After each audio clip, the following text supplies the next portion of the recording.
Hey guys, tonight we're stepping softly into the early morning hush along the Nile, before the heat, before the shouting of market stalls, before the world fully remembers it's awake. You're about to live one full day as an ancient Egyptian farmer, thousands of years before smartphones, coffee, or the comforting lie of a snooze button. And, fair warning, you probably won't survive this life for very long. Between the blazing sun, back-breaking work, and crocodiles with no sense of personal boundaries, it's a miracle anyone did. So, before you get comfortable, take a moment to like the video and subscribe, but only if you genuinely enjoy what I do here. I'd love to know where you're listening from and what time it is for you right now. Now, dim the lights, maybe turn on a fan for that soft background hum, and let's ease into tonight's journey together. The air is cool and heavy with river fog. You wake up before the sun even hints at rising. The reeds outside your window, if you can call a hole in a mud brick wall a window, whisper softly as the breeze drifts in from the Nile. A rooster somewhere nearby crows as if to remind you that yes, the gods have decided to let the world continue for one more day. You roll off your mat made of papyrus reeds. It's rough but familiar. The floor beneath you is packed mud, smooth from years of bare feet pacing over it. You stretch, feeling every muscle groan like an overworked ox, and for a moment you just listen. The river murmurs in the distance. Somewhere, a frog croaks, and above, the faintest stars still cling to the sky, refusing to leave before Ra, the sun god, begins his daily voyage across the heavens. Your wife stirs beside you, mumbling something about checking the bread dough, and you nod, even though she's already drifting back to sleep. The children, curled up like tiny bundles of limbs and dreams, are scattered across the floor. You step carefully between them, trying not to wake anyone. The day will be long enough for everyone soon. Outside, the village is just beginning to rouse. Smoke rises from small hearths as early risers prepare simple breakfasts, flatbread and maybe a little onion or fish if the night's catch was kind. Dogs bark lazily. A donkey brays in protest, probably unhappy about being awake before sunrise. You step into the open air, and the scent of damp earth fills your lungs. It's a rich smell, fertile, heavy with promise. The Nile has recently receded after its annual flood, leaving behind thick black silt that clings to everything. You look down at your feet, already streaked with it, and think, this mud is life. Without it, Egypt is nothing but desert and sand. Historians still argue whether the farmers of your time felt true gratitude toward the Nile or just tolerated its temperamental moods. When it flooded too high, homes were swept away. Too low, and crops failed. But right now, in this soft gray dawn, it feels like balance. The river has done its duty. You wander closer to the bank, past sleeping boats tethered to stakes, their sails furled like folded wings. A few men are already there, whispering quiet prayers or checking the water level. You kneel, scoop a handful of cool water, and splash it on your face. The shock of it wakes you fully, and for a brief second, it feels sacred. You whisper a quick offering to Hapi, the god of the Nile. Not a grand prayer, just a murmur of thanks and a hopeful plea that today's work won't be in vain. Around you, the world brightens by slow degrees. The eastern sky blushes pink and orange, and the reflection on the river shimmers like molten copper. A heron glides low over the water, its wings slicing the dawn. You stand for a moment, following its path, and can't help but think how easy its life must be. No taxes, no fields, no endless bending and lifting. Just fish, flight, and freedom. Then again, the heron probably thinks the same thing about humans. Look at those strange hairless creatures, always flapping about with sticks and baskets. You make your way back toward your small house. The mud brick walls glow faintly in the morning light, their rough surfaces patterned with the marks of ancient hands. You built some of those bricks yourself, mixing Nile mud with straw and leaving them to bake under the relentless sun. They've held up surprisingly well, better than some of your neighbors' marriages. Inside, your wife is now awake, kneeling by the small clay oven. She's shaping dough into thin discs, ready to bake the day's bread. The smell of yeast and smoke drifts through the house, and your stomach growls on cue. She looks up, eyes half amused. "You could help," she says, though you both know she doesn't mean it. You grab a small clay bowl and pour out some barley beer instead. It's more like thick, soupy porridge than the crisp drink you might imagine. But it's filling, it's safe to drink, and, depending on the batch, it can be surprisingly strong. You take a sip, wincing a little. "Needs more fermentation," you mutter. She rolls her eyes. "Needs fewer complaints." You glance at your tools in the corner. A wooden hoe, a plow handle, a few ropes coiled neatly. They're patched and repaired a dozen times over. Nothing goes to waste here. Even broken pottery finds a second life as a scoop, a bowl, or a child's toy. There's comfort in that kind of resourcefulness. The first true rays of sunlight spill over the horizon now, warm and golden. They fall across the room, catching the motes of dust that dance lazily in the air. You take another bite of bread, another sip of beer, and feel the day's weight settle over you. Soon, it will be time to head to the fields. Before that, though, you step outside again, take one deep breath, and look toward the distant temples whose tops glint faintly in the light. Somewhere out there, the priests are beginning their own morning rituals, offering incense to Ra, chanting hymns to wake the gods. You offer your own, quieter version. It's a strange thought, how the pharaoh himself, living in luxury miles away, depends on people like you. The great monuments, the temples, the endless carvings of gods and kings, they all stand because your hands dig, plant, and harvest. You smile faintly at that. Maybe the gods notice, maybe they don't. Either way, the fields won't wait. As the village comes fully alive, you hear chatter from other farmers preparing to leave. A neighbor calls out, asking if you've seen his missing goat. You joke that it probably joined the crocodiles for breakfast. Laughter ripples through the group, easy and familiar. Humor helps smooth the rough edges of exhaustion. You adjust your simple linen kilt, grab your tools, and start down the narrow dirt path leading toward the fields. Behind you, smoke curls upward from the homes, mingling with the pale sky. Ahead, the open land stretches wide and green, fringed by palm trees and distant mountains that shimmer in the growing heat. Somewhere in that in-between, the balance of water and sand, labor and rest, you exist. One farmer among thousands. One heartbeat in the endless rhythm of the Nile. The air is warming now, but the sun hasn't yet climbed high enough to burn away the last of the dawn mist.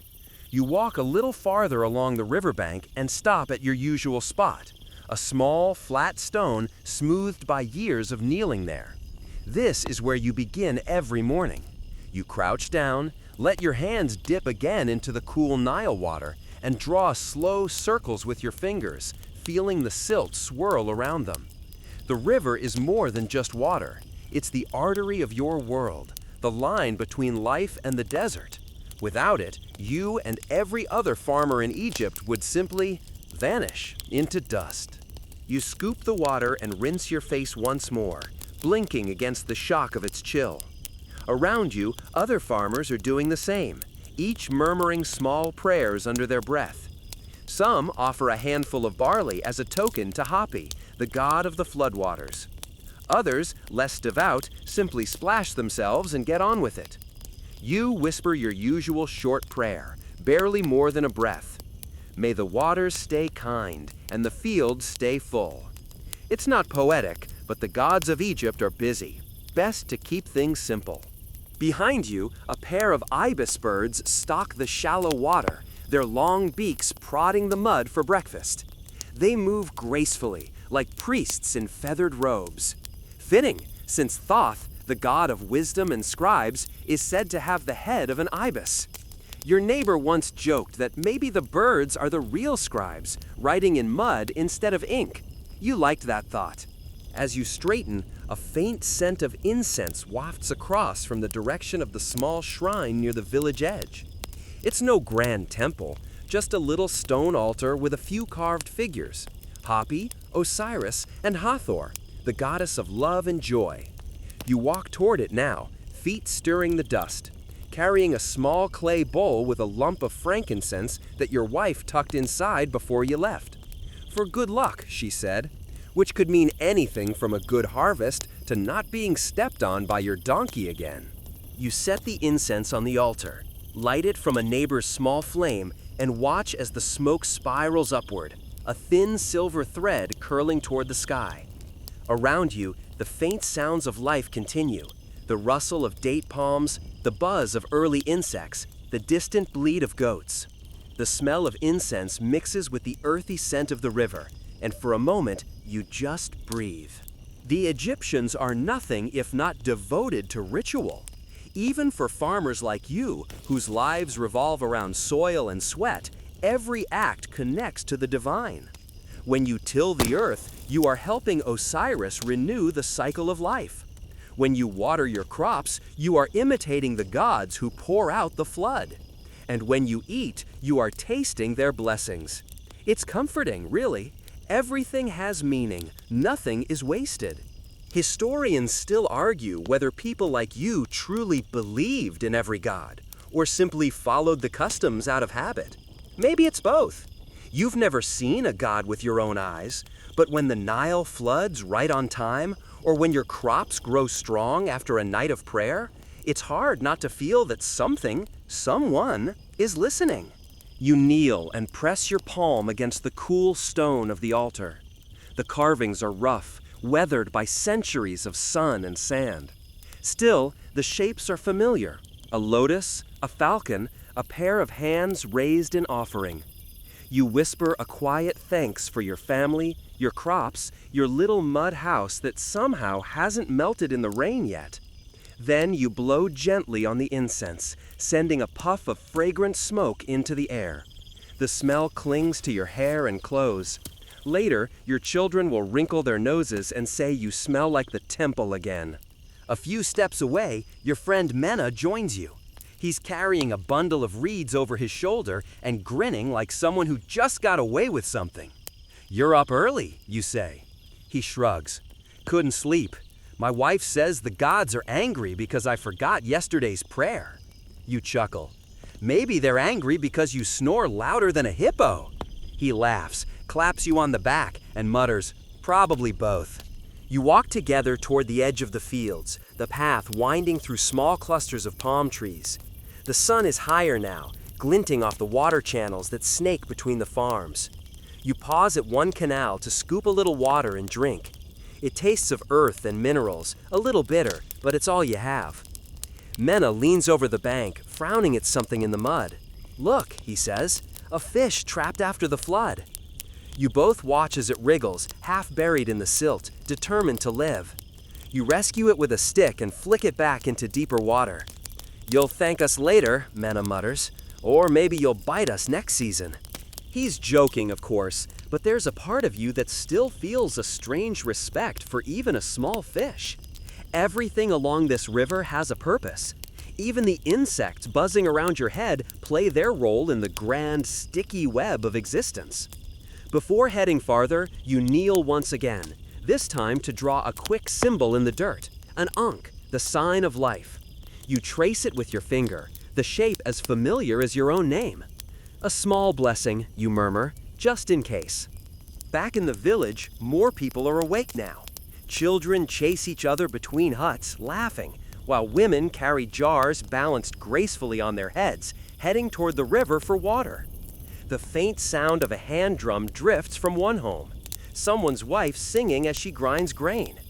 It's the kind of simple, rhythmic music that syncs perfectly with work. You hum along without realizing it. As you pass by, an elderly man waves from his doorway. His name is Nebra, and rumor says he's seen 70 summers, an almost mythical age for your time. "You're off to the fields?" he calls. You nod. Say a word to Hoppy for me, eh? My joints ache worse than ever. You promise you will, even though you already have. That's how it is here. Faith layered upon faith, prayer upon prayer, like mud bricks stacked into something that lasts. Your friend jokes again as you walk away. Maybe Hoppy's too busy counting crocodiles to care about Nebra's knees. You grin, shake your head, and reply, "Careful, the gods have better hearing than you think." Somewhere in the reeds, a crocodile splashes, a loud, sudden movement that makes both of you flinch. You glance toward the water, heart skipping a beat.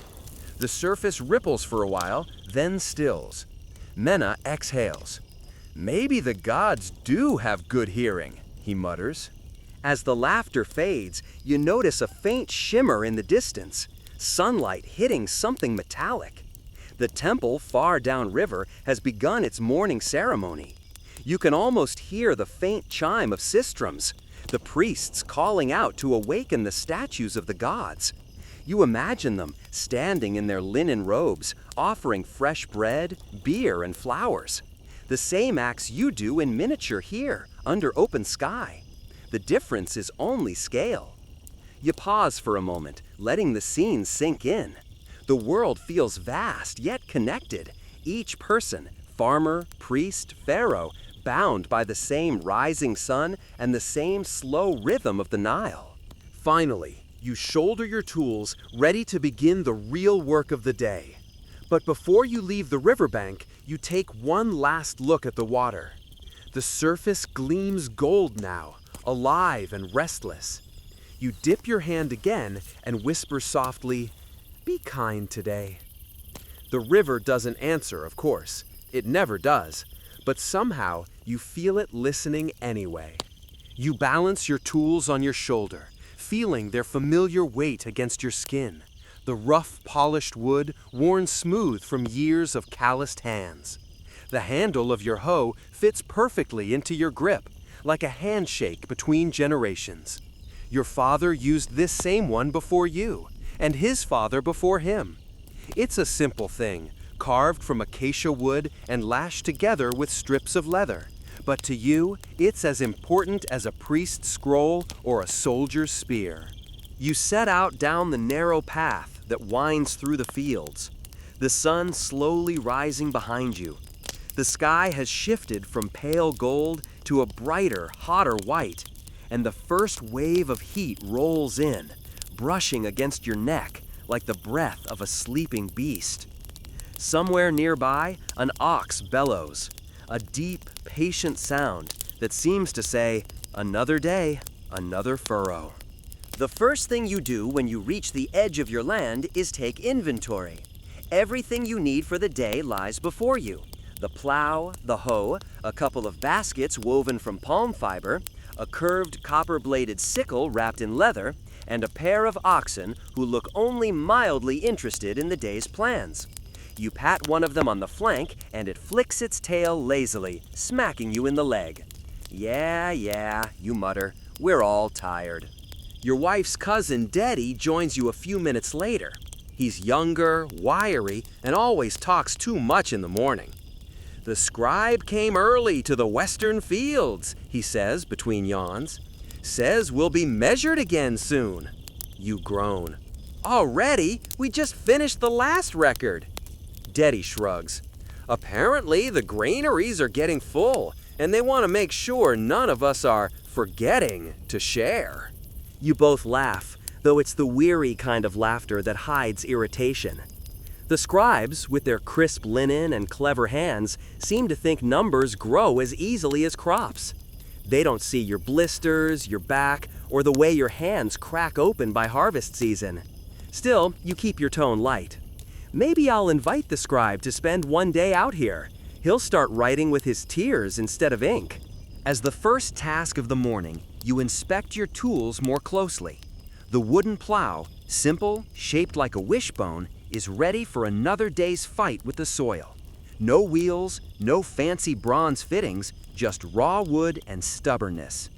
You lash it to your oxen with rope, adjusting the knots until they sit right. "Don't look at me like that," you say to the larger ox, whose dark eyes seem full of judgment.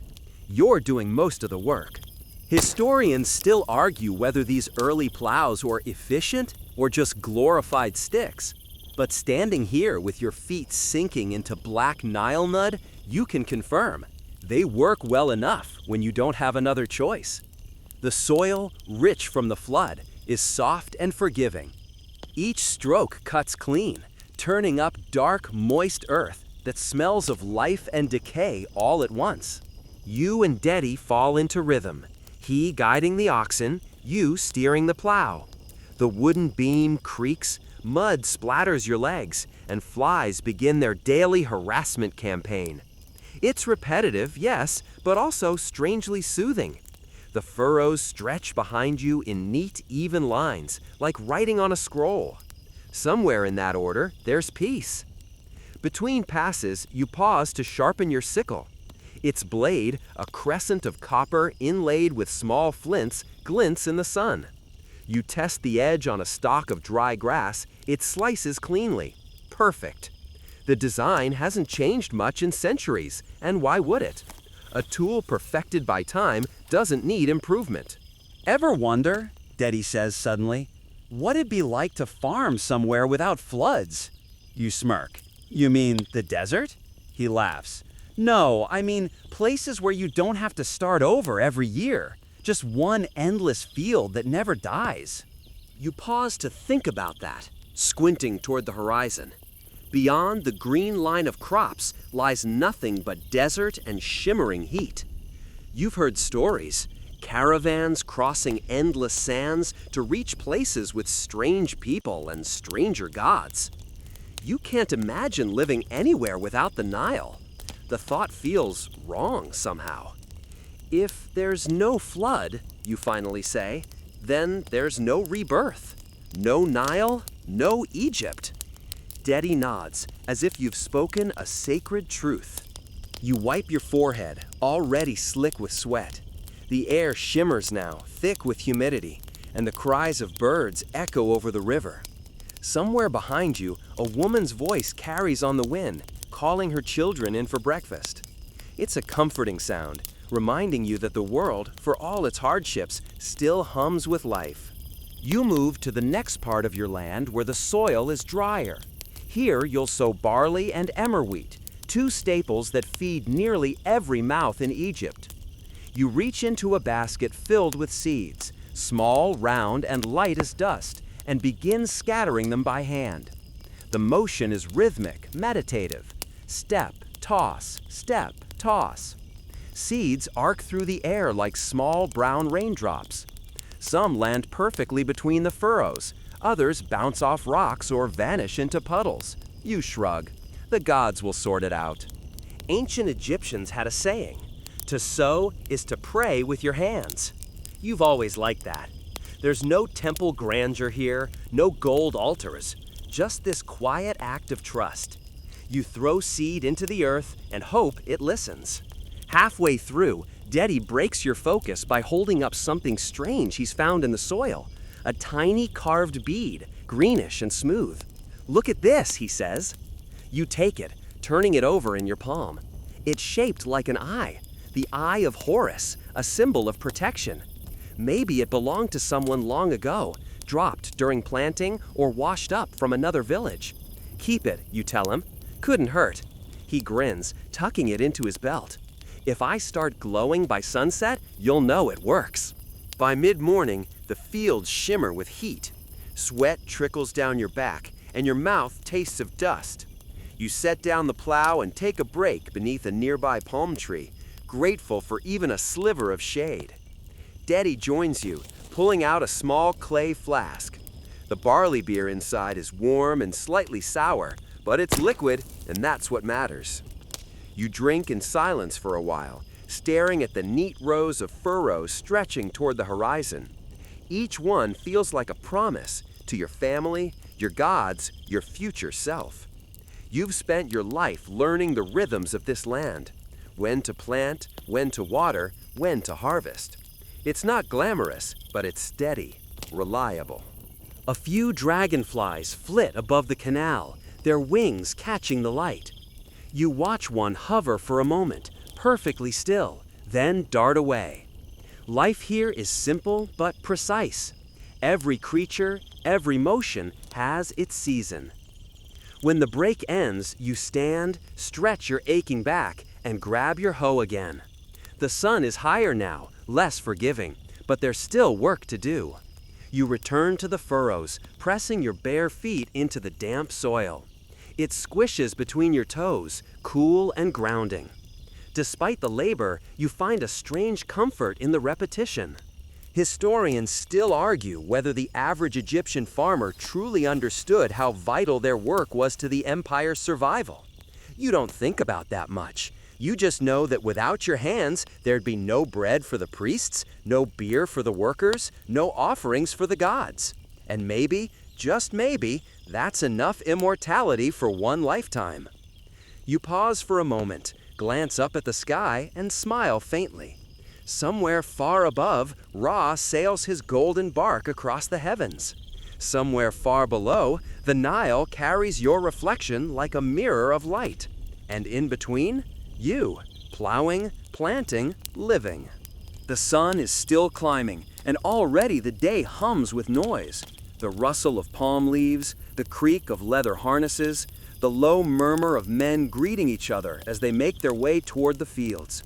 You hoist your tools once more and start down the dusty path that runs alongside the canal, your bare feet pressing into damp earth that gives slightly under each step.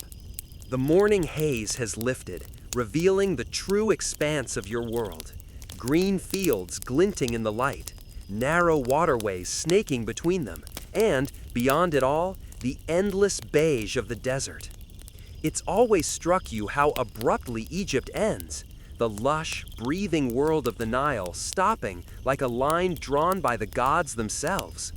One step too far west or east, and you'd find nothing but silence and sand. You pass by the familiar reed huts of your neighbors. A few women wave, balancing jars of water on their heads with that effortless grace you'll never understand. One of them, Tia, who lives 2 houses down, calls out to ask if you'll help mend her roof after the harvest. You nod, and she grins, knowing you'll agree. In this village, favors travel in circles. Everyone owes everyone something. As you continue, the damp smell of river mud mixes with the sharper scent of smote. Someone's burning dry dung to keep away flies, and though the odor is thick and unpleasant, it's oddly comforting. It smells like home, or at least the version of home that doesn't try too hard to impress anyone. By now, the path is crowded with other farmers, each carrying tools or leading their animals. A few oxen groan, pulling wooden carts filled with seed baskets or bundles of reeds. One man jokes that if the gods truly loved farmers, they'd have given the oxen wings. Another replies that they do, just invisible ones that make them even slower. You laugh, shaking your head. Even out here, humor is a survival tool. At a bend in the path, you come to a wooden bridge spanning a narrow canal. The water here moves lazily, carrying floating bits of papyrus and the occasional leaf. You pause for a second to look down into it. The reflection that stares back is distorted, half real, half rippling illusion. The sun glints off the surface so brightly you have to squint. You wonder how many mornings you've stood like this, looking into the Nile's moving mirror. The answer, of course, is countless. Dedi catches up behind you, chewing on a reed like it's breakfast. "You're daydreaming again," he says. "If you're not careful, you'll fall in and join the crocodiles." You smirk. "At least then I wouldn't have to pay taxes." "True," he says, "but you'd still have to share your fish with Sobek." Sobek, the crocodile-headed god, is both feared and respected along these waters. Some people offer him fish and bread to keep him content. Others mutter that he's just another reminder that even divine creatures can have bad tempers. Either way, you glance warily at the murky depths before crossing the bridge. No sense tempting him. Once across, the land flattens out, opening into wide stretches of farmland. The view is stunning in its simplicity, rows of young crops shimmering green against the black soil. In the distance, the faint outline of a small temple rises on a mound. Its walls painted white, its columns catching the sunlight. It's dedicated to Renanutet, the goddess of harvest and nourishment. You can't see the priests from here, but you imagine them already busy preparing their offerings, probably in much cooler shade than yours. You and Dedi walk side by side, your tools clanking softly. Every so often, you stop to greet another worker or inspect a water channel. Maintaining those irrigation lines is nearly as important as planting itself. The canals are like veins feeding the land. If one clogs or breaks, the field dries and dies. You crouch by the edge of a small ditch, using your hoe to clear a clump of weeds and debris. The water rushes through with renewed vigor, carrying tiny pebbles downstream. Better, Dedi says approvingly. Now maybe the gods won't drown us and starve us. You grin, one disaster at a time. As the two of you continue walking, the conversation drifts to everyday things. Whose oxen are sick, who's building a new boat, which family's son has joined the temple choir. Gossip moves fast here, faster than the Nile current. One rumor claims the pharaoh himself recently visited the delta disguised as a common man. Dedi says his cousin swears he saw him fishing there. You raise an eyebrow. Fishing? The pharaoh? That's either the bravest or the most bored ruler we've ever had. Historians still argue whether the lower-class Egyptians truly believed in such myths about their rulers wandering among them. But for you, the story's half the fun. Maybe it's true, maybe not, but it makes the fields feel a little more magical, knowing that even the divine might be out here pretending to be ordinary. The sun climbs higher, burning away the last of the morning's coolness. Your skin already glistens with sweat, and the thin linen wrapped around your waist clings to you. Ahead, you see the line of date palms marking the field's boundary. Beyond them, a faint shimmer of heat hides the horizon. You stop at a small rise in the land, a spot where you can look out across the entire patchwork of farms. It's breathtaking in a quiet, unassuming way. Every field tells a story. The ones where the barley grows thick and green, where last season's flood hit too high and left salt scars, where a family planted too soon or too late. Each square of land holds someone's hopes and failures, side by side. You take a slow breath, filling your lungs with the scent of damp soil and warm air. There's something sacred in it. Not the kind of sacred that belongs to temples and priests, but the kind that hides in routine. The holiness of doing the same work your ancestors did, in the same soil, under the same sky. A flicker of movement catches your eye.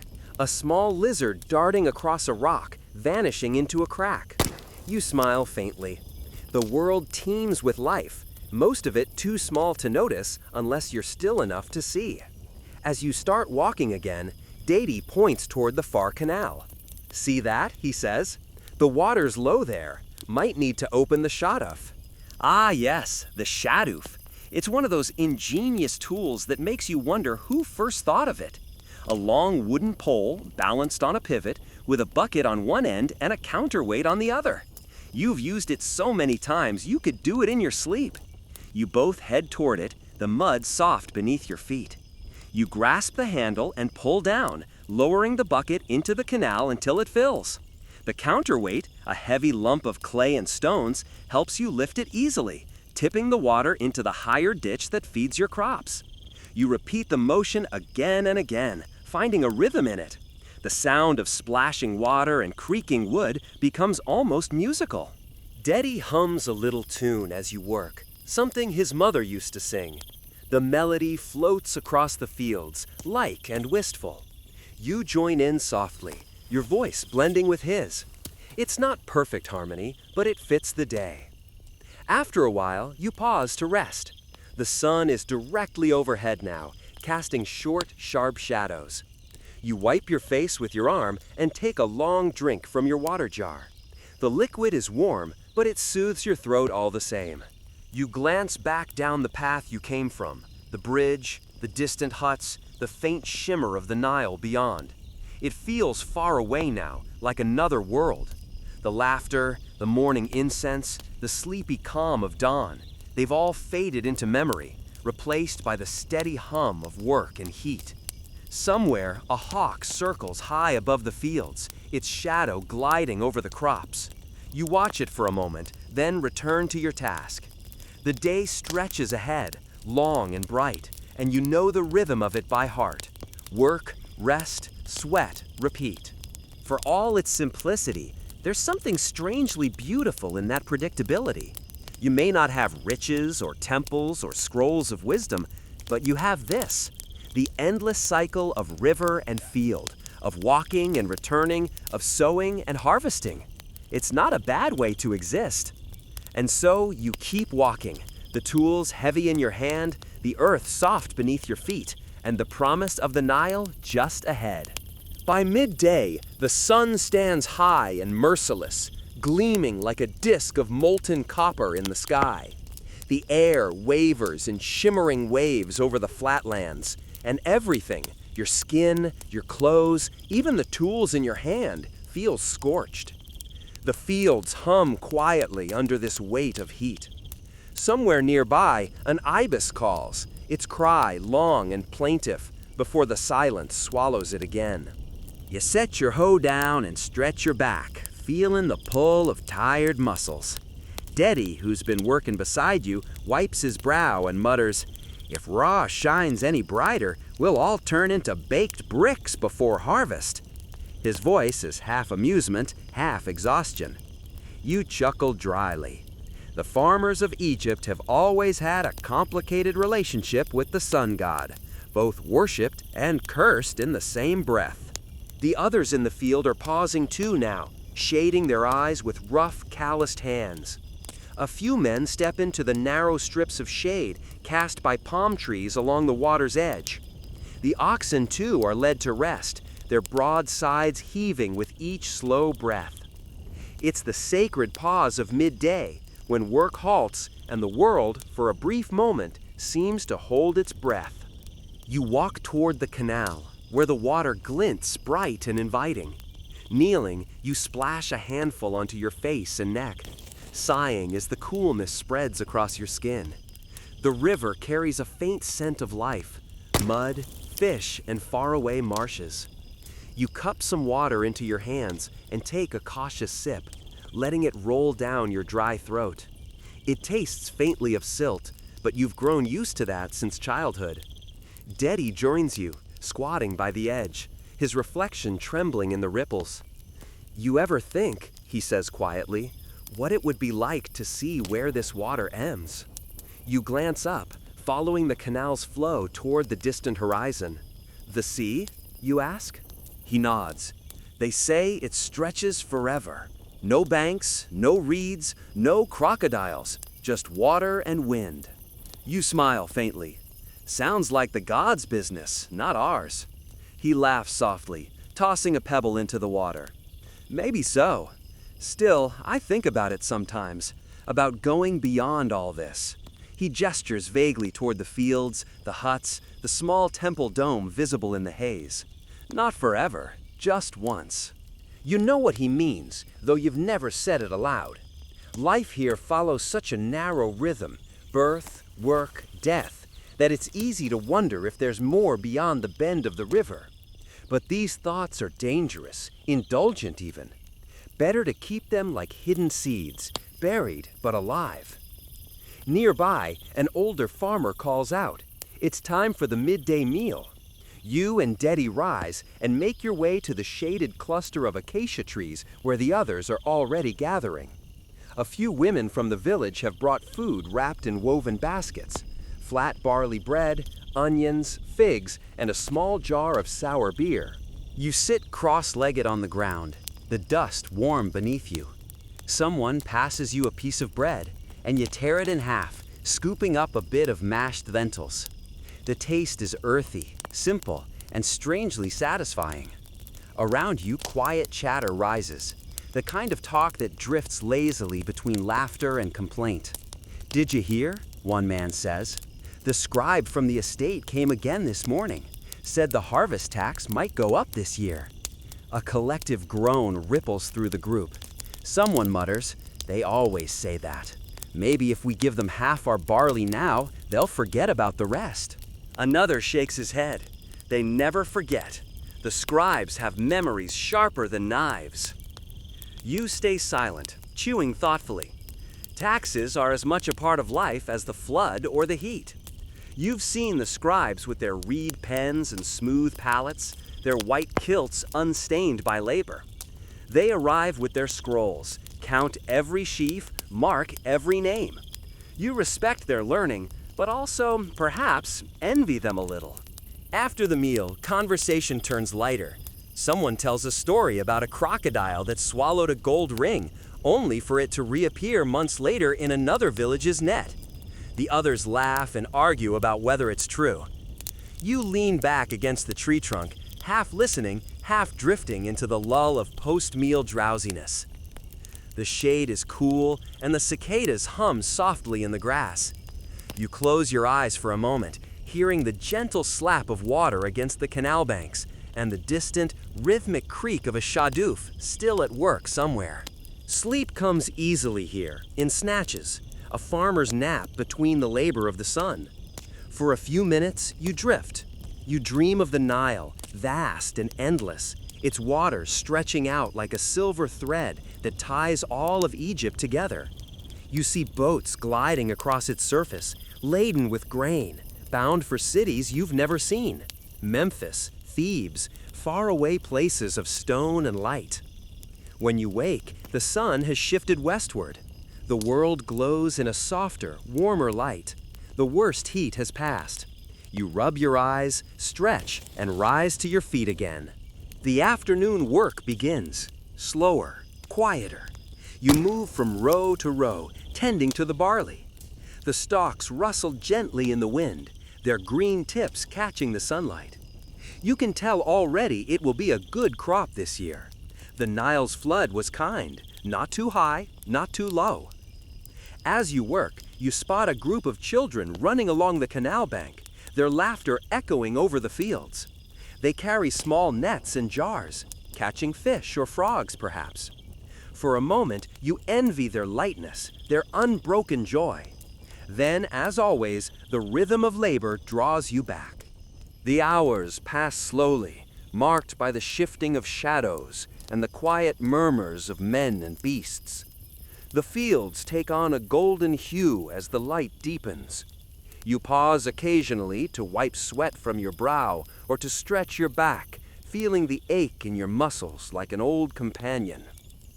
Toward evening, you notice something stirring in the distance. A procession moving along the raised road by the far canal. Dust rises behind them in a long, pale trail. You shield your eyes, squinting.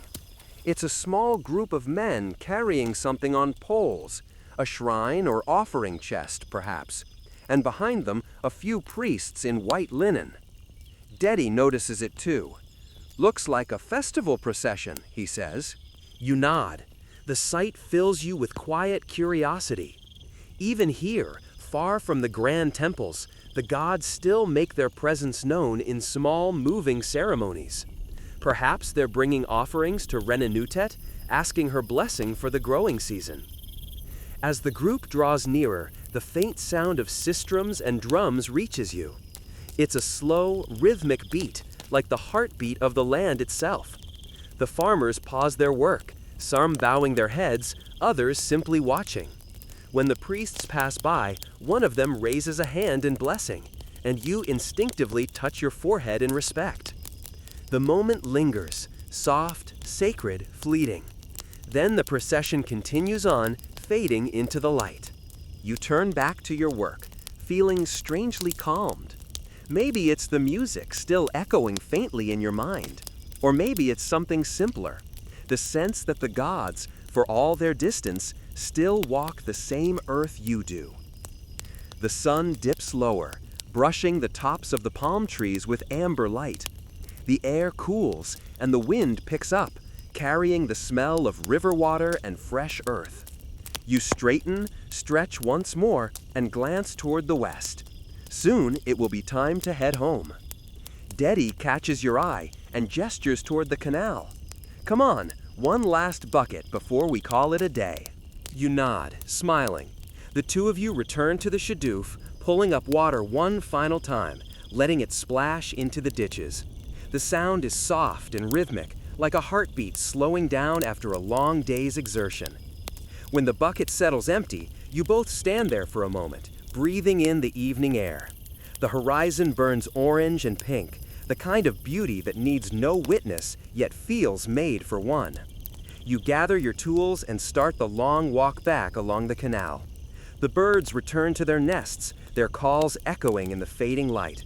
The fields shimmer faintly as the day exhales its last warmth. It's a long road, but a familiar one.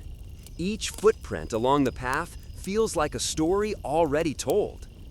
And as you walk, the sky deepens into a deep indigo, the first stars pricking through the veil of dusk, tiny, eternal lights over the land of river and life.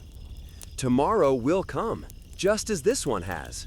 The same sun, the same soil, the same patient rhythm of work and rest. And somehow, that thought feels comforting. The river flows, the world endures, and you, small, steady, unseen, are part of it all.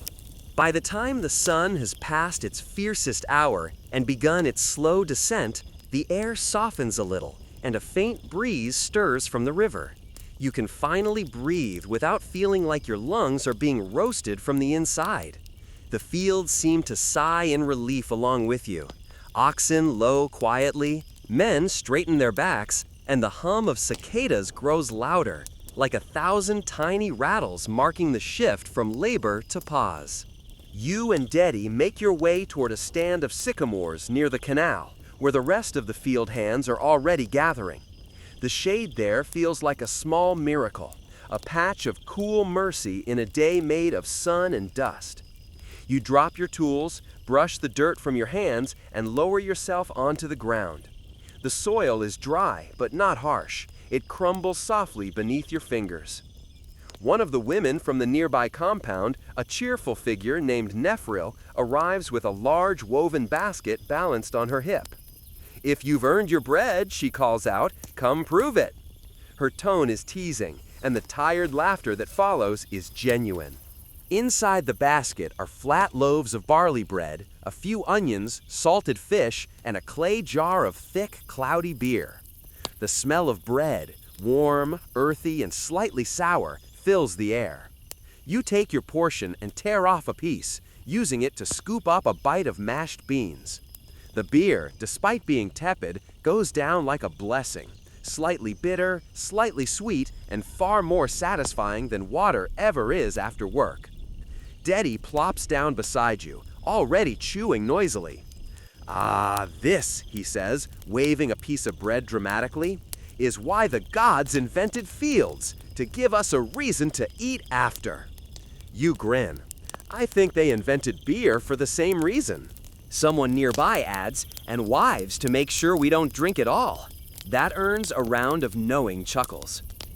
The midday meal isn't just about food. It's about the small humanity that work strips away. You lean back against the tree trunk, listening to the easy rhythm of voices around you.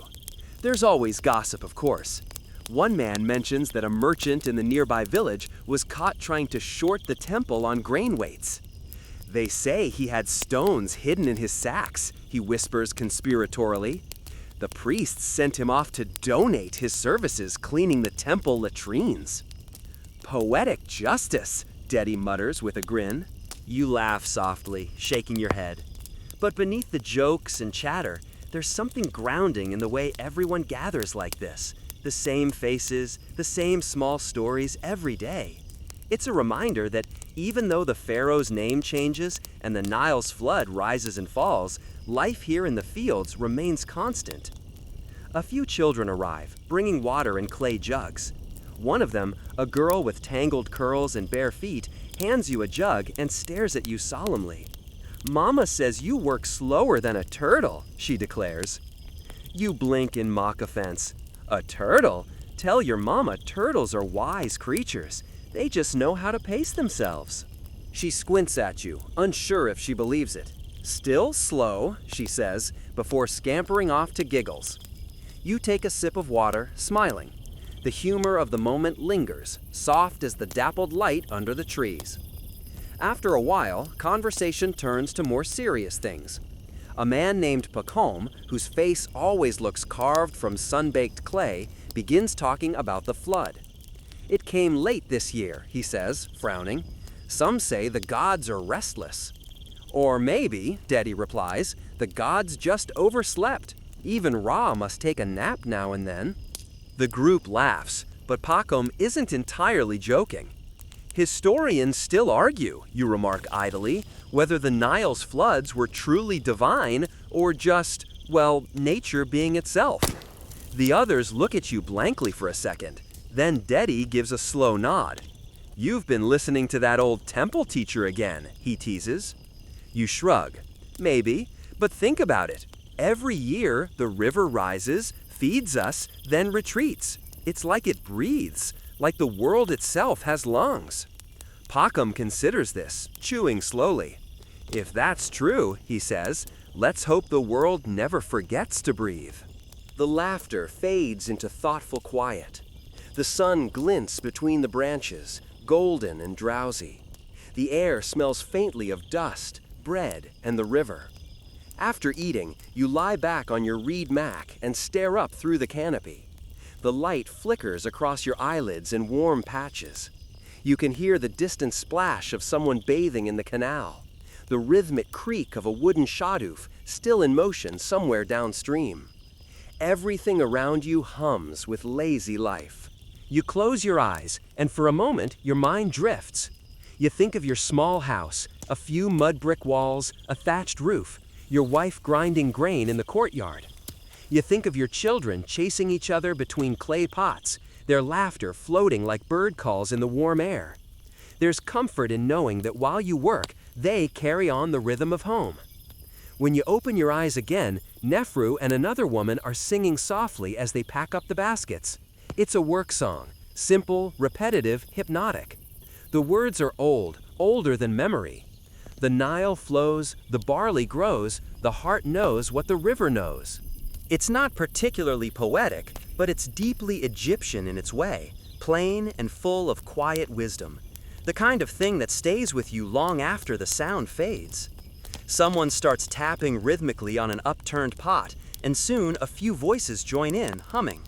You find yourself swaying slightly with the beat, eyelids drooping. It's easy to see how people fall asleep beside the Nile. It's not just the food or the heat, but the lull of the land itself. Everything moves in slow, circular patterns here. The sun, the river, the seasons, even conversation. Nothing truly begins or ends. It all just flows. You could stay like this forever, except that Dedi nudges you with his foot. Come on, dreamer, he says. If we don't get back soon, the overseer will think we've joined the crocodiles. You groan but sit up, brushing dust from your kilt. The others are already gathering their tools again. The rest period is over. Still, before rising, you take one last look at the canal, where the water glides past with a faint sparkle.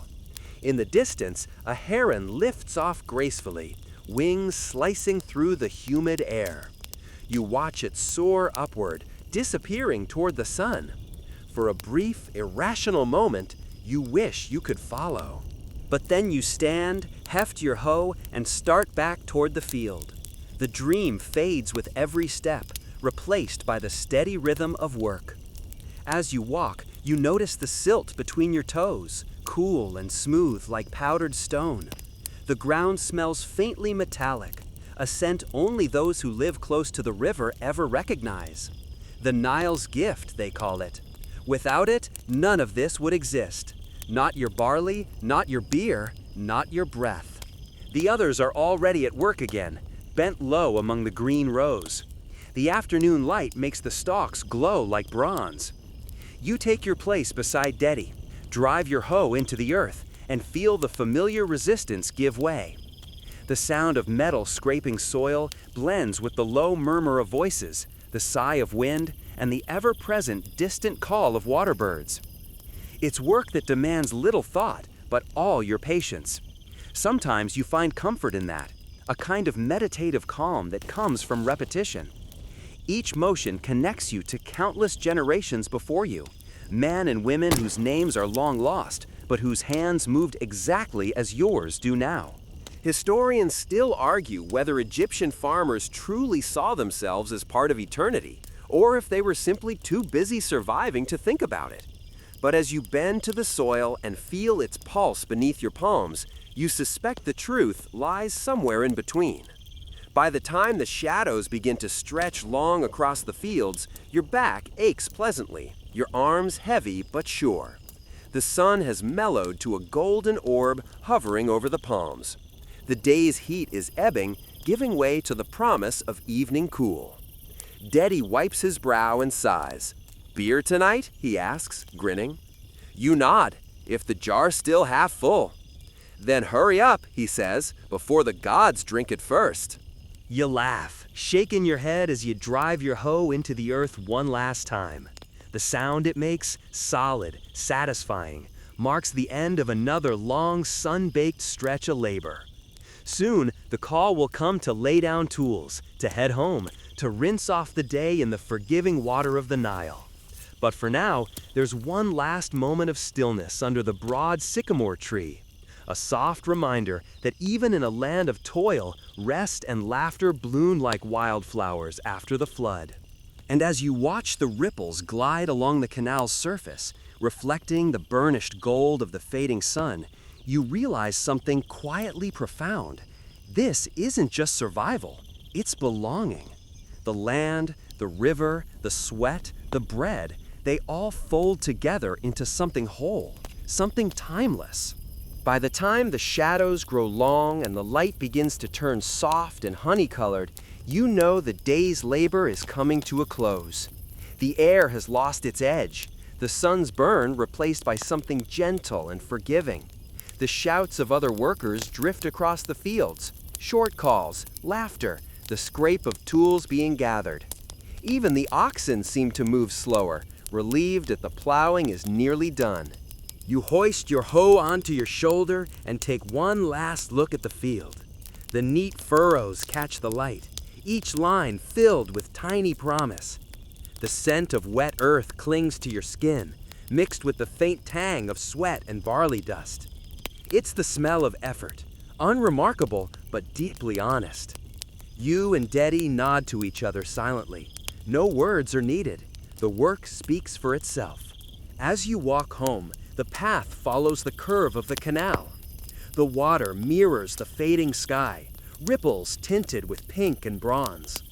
Children play along the banks, skipping stones, shouting gleefully when they manage to scare a passing duck. Somewhere farther off, a flute begins to play, a single plaintive tune that winds through the reeds like smoke. The closer you get to the village, the more the world shifts. The endless fields give way to scattered mud brick homes, each one sun-baked and cracked in its own unique pattern. The walls lean slightly, patched and repatched with fresh mud after every flood. Yet they stand, stubbornly enduring. The air here smells of hearth smoke, goat dung, and something sweet, probably dates roasting nearby. You pass the threshing floor where a few men are still at work, driving donkeys in circles to crush the stalks. The rhythmic crunch of hooves on grain blends with the steady swish of a broom as an old woman sweeps chaff into a basket. She nods to you, and you nod back, the small gesture as natural as breathing. Everyone knows everyone here, every gesture, every cough, every quiet story. Your house comes into view near the bend of the canal, a simple square of sun-baked clay with a low thatched roof, a small pen beside it for goats, and a few clay pots lined neatly along the wall. The door hangs slightly crooked, as it has for months now. You keep meaning to fix it, but there's always something else that needs doing first. You step through the doorway, and the world changes again. The air inside is cooler, the dimness soothing after the glare outside. Your wife, Merritt, looks up from grinding grain on the stone quern, her hands dusty with flour. "You're late," she says, but there's no real scolding in her tone. Blame the sun, you reply, setting down your hoe. It refused to move any faster today. She snorts softly and wipes her forehead. The sun listens to no one, not even the pharaoh. You smile and bend to kiss the top of her head. The scent of ground grain and sweat mixes pleasantly, an oddly comforting perfume of daily life. Your youngest child, a boy barely 4, toddles in from outside clutching a stick like a spear. "I caught a frog," he announces proudly, holding up a handful of mud that may or may not contain a frog. Merritt sighs. "Not in here, little hunter. Take it back to the canal before it croaks itself to death." The boy frowns but obeys, his small feet pattering across the packed earth floor. You watch him go, smiling despite yourself. Inside, everything is humble but functional. A few reed mats lie against the wall, a clay oven squats in one corner, and bundles of dried herbs hang from the ceiling beams. The room holds the faint echo of chatter, laughter, and life, proof that even without luxury, a home can feel whole. You take a cup of water from the pot and drink deeply, feeling the dust finally wash from your throat. Merritt finishes her grinding and sits beside you, stretching her arms. "How are the fields today?" she asks. "Generous," you say simply. "The soil's rich, the water's still high. Maybe this year we'll have enough to keep the scribe happy." She raises an eyebrow. "When has a scribe ever been happy?" You chuckle. "True enough, but I'll take my chances." You both fall quiet for a while, the peace between you easy, like worn cloth. Outside, you can hear your children's laughter mixing with the low bleating of the goats. A fly buzzes lazily near the window slit. The day, for all its toil, has softened into something simple and whole. You step outside again to check the small pen. 2 goats chew thoughtfully on dry reeds, their bellies round and smug. You pat one absently, earning a disinterested snort. Near the corner of the pen, your eldest daughter is sitting cross-legged, weaving thin reeds into a basket. Her small hands move with practiced grace. "That looks good," you say. She glances up, shy but pleased. "It's for the temple," she says. "They're asking for more baskets for offerings." "Ah," you say, crouching beside her. "Make it strong then. You wouldn't want a priest spilling figs all over the floor." She giggles. "Maybe the gods would still eat them." "Maybe," you agree, smiling, "but better not to test their patience." The conversation drifts off into comfortable silence. The air carries the faint scent of cooking fires from other homes, and somewhere a baby wails, then quiets again.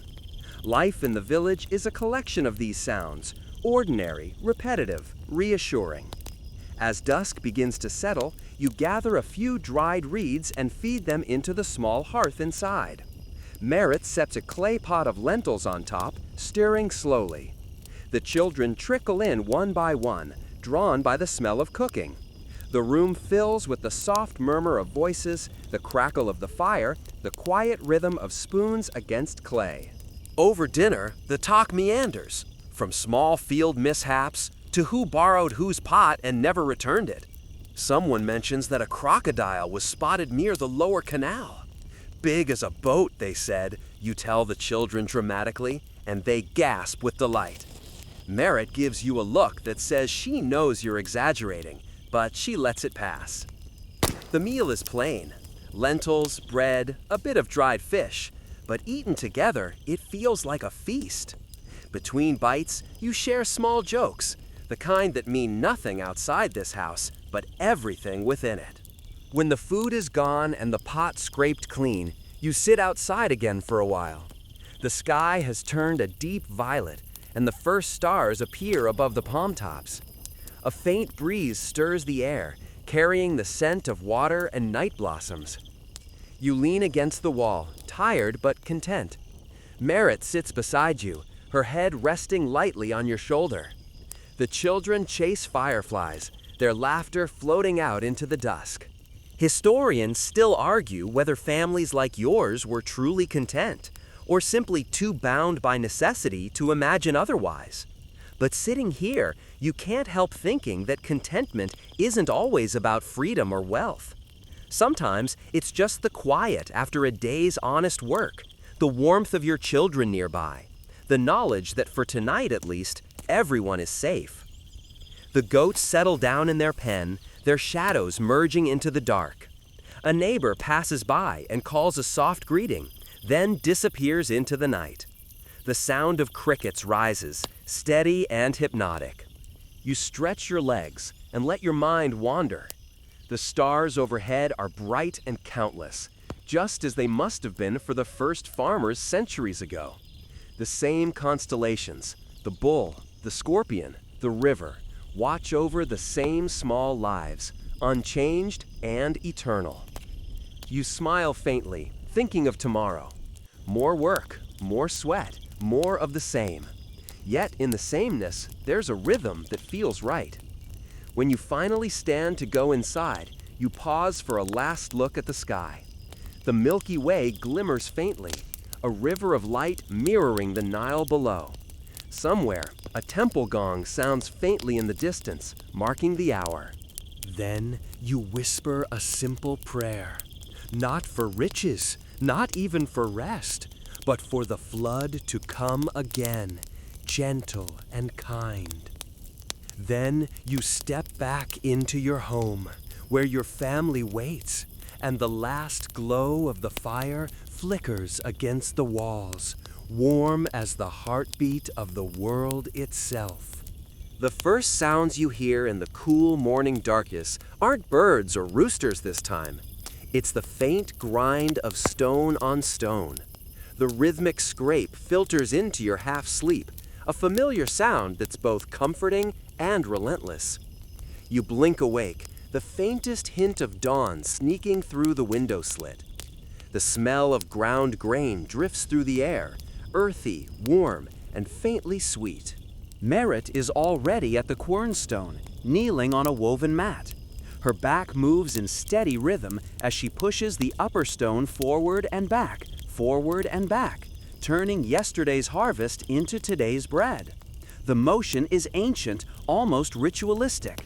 You've seen her do this thousands of times, yet the sight still makes you quietly grateful.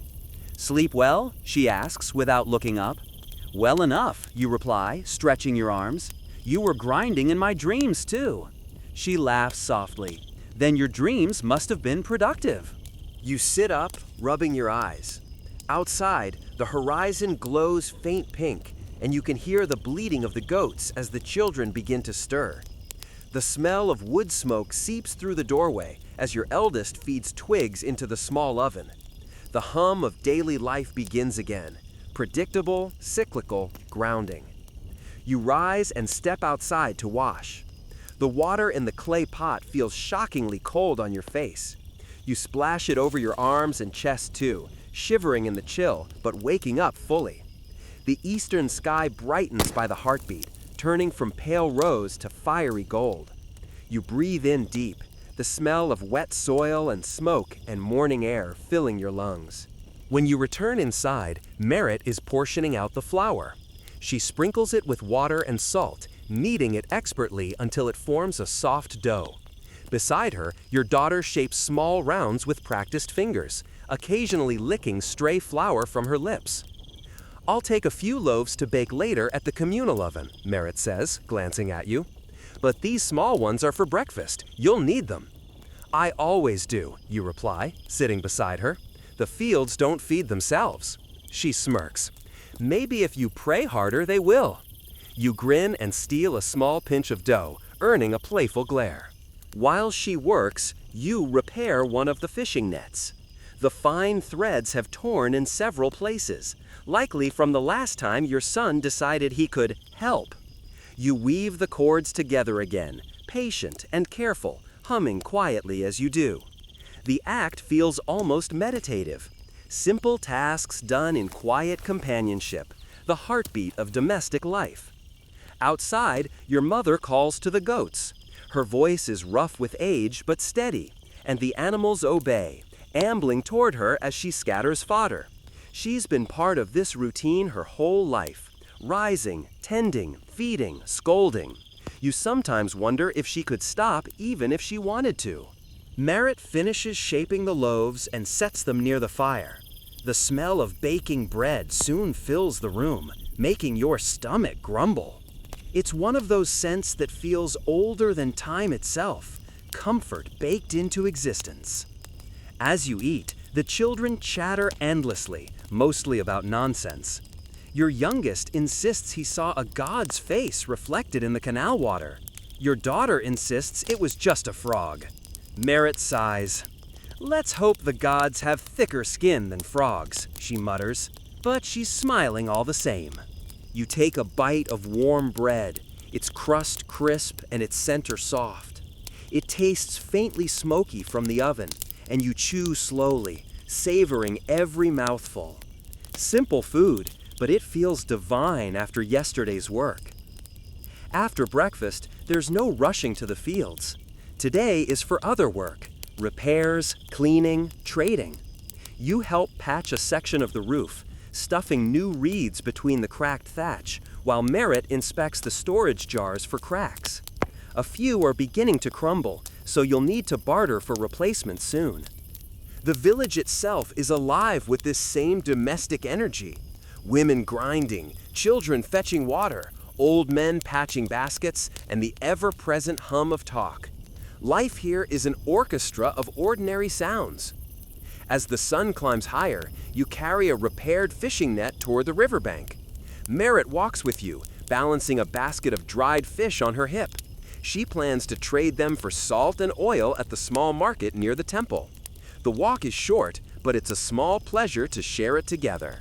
The path winds between clusters of homes, past a group of children playing a game with pebbles and a stray dog too lazy to move out of their way. Someone calls your name, offering a cheerful wave, and you wave back. The air smells of smoke and bread and the faint sweetness of tamarisk trees. At the riverbank, the water gleams in the sun, full of quiet promise. You find a shaded spot near a patch of reeds and begin mending the heavier net while Merritt chats with another woman washing clothes nearby. Their conversation drifts over to you. Bits about the scribe's visit last week, about a family moving to another village because their field flooded too high, about a rumor that the high priest's niece is marrying a soldier. You pretend not to listen, but every man in Egypt knows that women's gossip is the truest form of news. As you knot another section of rope, Merritt glances over and says, "You know, they're saying the temple might build a new granary this year, closer to the water." "Closer to the water means closer to the crocodiles," you reply. "Maybe the priests want a new audience." She smirks. "Or maybe they just like easier access to your barley."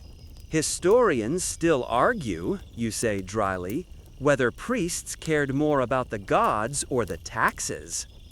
She laughs out loud at that, shaking her head. "Careful, if the gods hear you, they might send you a temple job next." "Perfect," you say, pretending to pray. "Let them. I'd rather count grain than break my back harvesting it."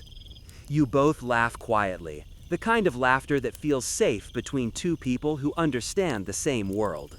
By midday, the market near the temple begins to hum with life. It's not a grand place, just a clearing with mats laid out on the ground, small clay weights, and baskets of goods all around. You follow Merritt as she lays out her dried fish, exchanging greetings with familiar faces. She barters skillfully, her voice firm but kind. You stand back, letting her work her quiet magic. You've long learned that the market is her temple, each trade a prayer of patience and wit. In return for the fish, she gets a small jar of oil, some salt, and a bit of linen thread. Not much, but enough. Afterward, you stop by the temple courtyard, where a priest is burning incense before a small crowd. The smoke rises in pale blue spirals, curling toward the open sky. The air smells faintly of frankincense and sand. You bow your head briefly, out of habit more than conviction, and drop a single fig into the offering bowl. The priest's eyes flick toward you, half blessing, half bookkeeping. "May the fields of your house be ever green," he intones. "And may your incense never run out," you reply politely. He nods, apparently satisfied, and turns to the next worshiper. You and Merritt walk home in silence for a while, the sun dipping westward. The fields shimmer in soft gold, and the wind moves gently through the reeds. The day feels slower now, as if the whole land is taking a deep breath. Back at home, you hang the nets near the doorway and store the new oil carefully. The children chase each other in circles, shrieking and laughing. Merritt shoos them toward the pen before they trip over the goats. When the sky begins to blush orange, you settle outside again. The air carries that familiar evening stillness, the quiet hum before night's descent. The world smells of cooked grain and river water, of dust and life. You look toward the horizon, where the sun dips low behind the palms. In that golden light, Merritt's hair catches a faint shimmer. She's kneeling beside the fire, stirring something in a pot, humming softly to herself. You think about how everything here, every loaf, every net, every breath, is shared work. A partnership older than dynasties, built not on grandeur, but on patience. And as the first stars begin to glimmer above the river's dark surface, you realize that no pharaoh's palace could ever feel as rich as this moment. A family alive, the land breathing, the river whispering its eternal lullaby just beyond the fields. You pause for a moment at the edge of your field, squinting at the waterline where the Nile's gentle flood has left a thin trace of silt. The air is heavy and warm, still carrying the scent of the last inundation. Every year it's the same, yet never quite identical. The river swells, the fields drown, the land dries, and life begins again. It's a rhythm so ancient that even the oldest man in your village can't remember a time before it. You crouch and run your fingers through the soil. It's soft and black, rich as dark bread. This, you think, is what all of Egypt rests upon, the gift of a river that forgets nothing. The same water that carried the bodies of kings has also fed the wheat that becomes your bread. There's something quietly humbling about that. The floodwaters have already withdrawn, leaving a patchwork of damp earth. You and your neighbors work to level the fields, pulling wooden plows behind oxen, dragging branches to smooth the ridges. The ground smells sweet, almost alive. It sticks to your ankles and stains your legs up to the knees. This is the heart of your year, the planting season that follows the inundation. You don't need a calendar to tell you when it's time. The river speaks for itself.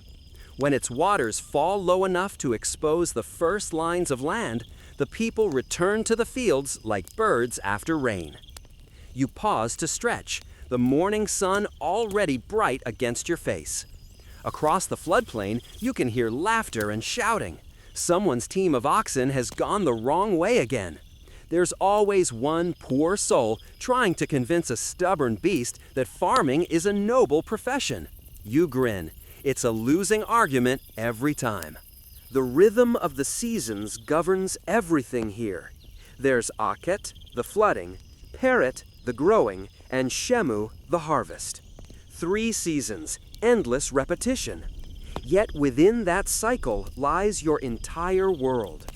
The floods are your new year, your reset button, your silent judge. Too little water and your crops fail. Too much and your home might vanish under the tide. Historians still argue whether ancient Egyptians truly understood how far south the Nile stretched, whether they imagined gods pouring it from jars in some hidden land, or knew the mountains that fed it. For you, it doesn't matter. The Nile is both mystery and certainty. You don't need to know where it begins. You just need it to come back. By mid-morning, the sun burns hotter. You take a moment under a palm tree, chewing a piece of dried fig while watching the water glimmer. The air hums with insects, and somewhere a heron lets out a long, almost lazy cry. Beside you, a neighbor named Hori mutters, "The floods were late this year. Maybe the gods are angry again."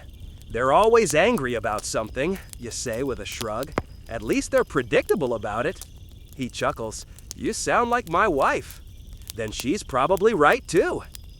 You both laugh quietly, the kind of tired humor that comes only from shared labor. When you return to work, you find yourself humming a tune your father used to sing, a slow, low melody about the rise and fall of the Nile. You can still remember him pointing to the horizon, telling you that the river's breath carried stories from 1,000 miles away. You didn't understand then, maybe you still don't, but now each season feels like a conversation between your hands and that invisible distance.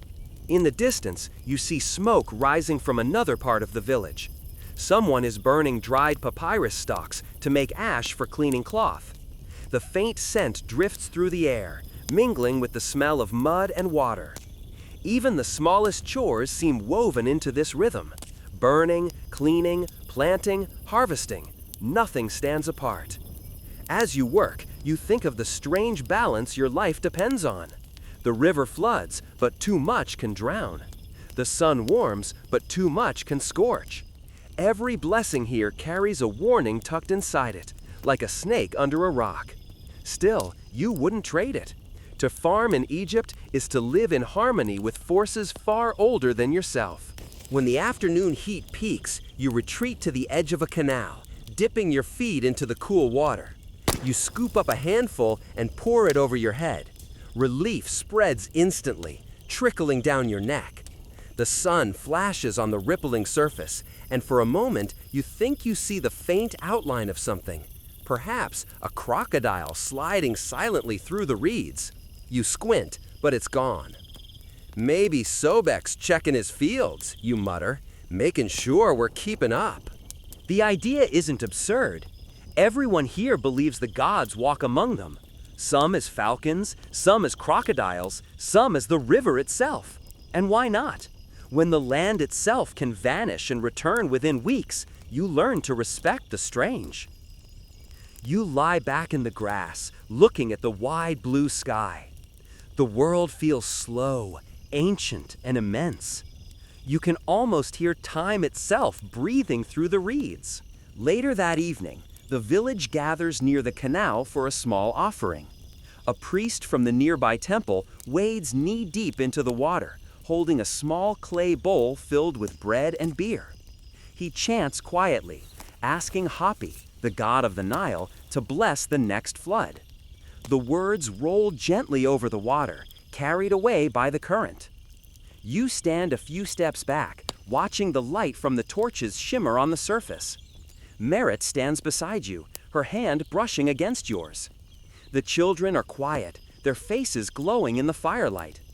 The priest pours the offering into the river, and everyone bows their heads.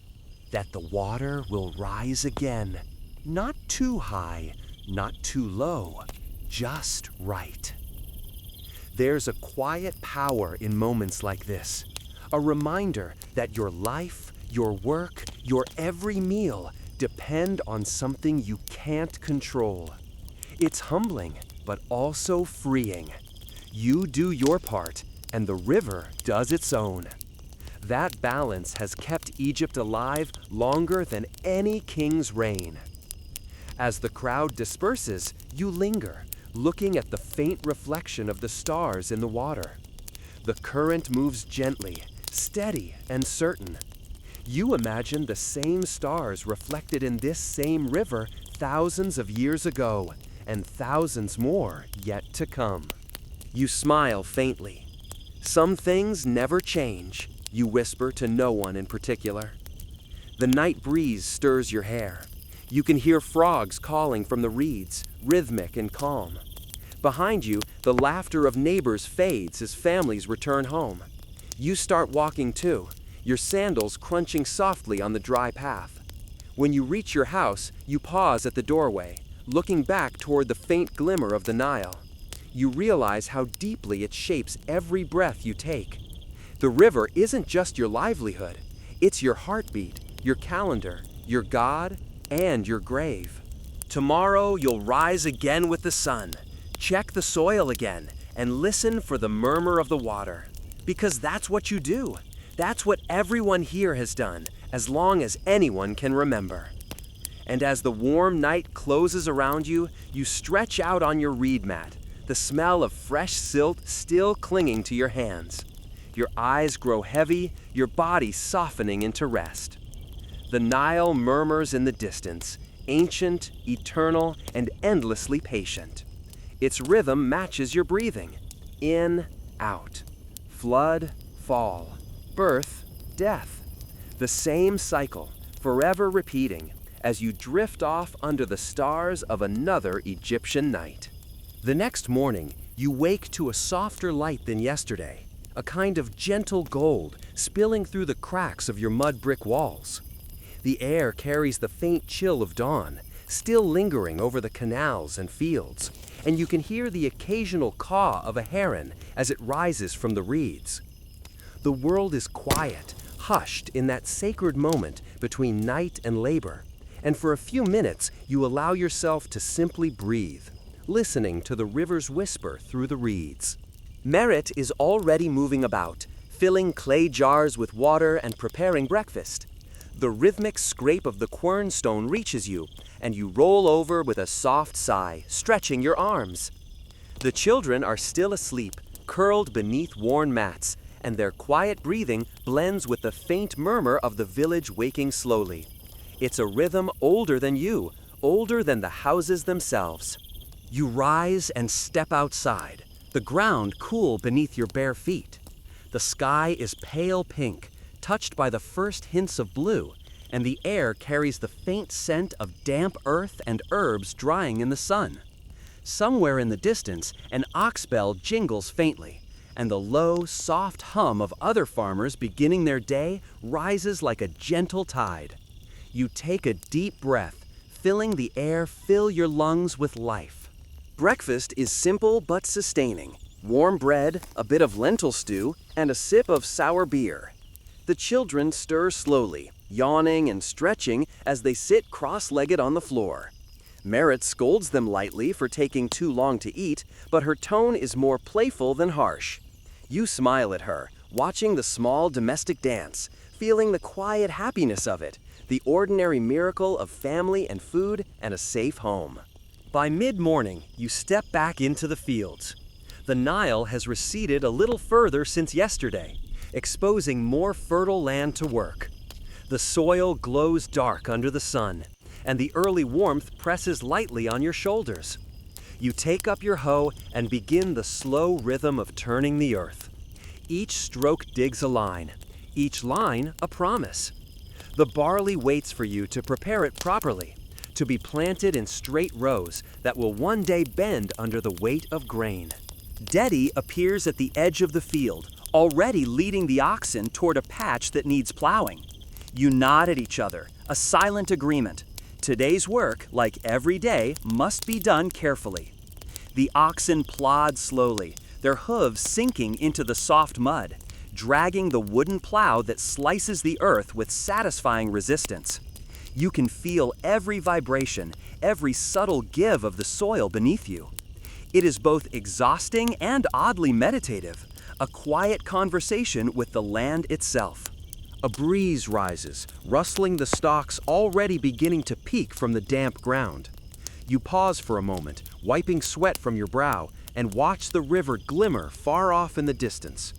A small boat drifts lazily downstream, carrying a man and a stack of papyrus.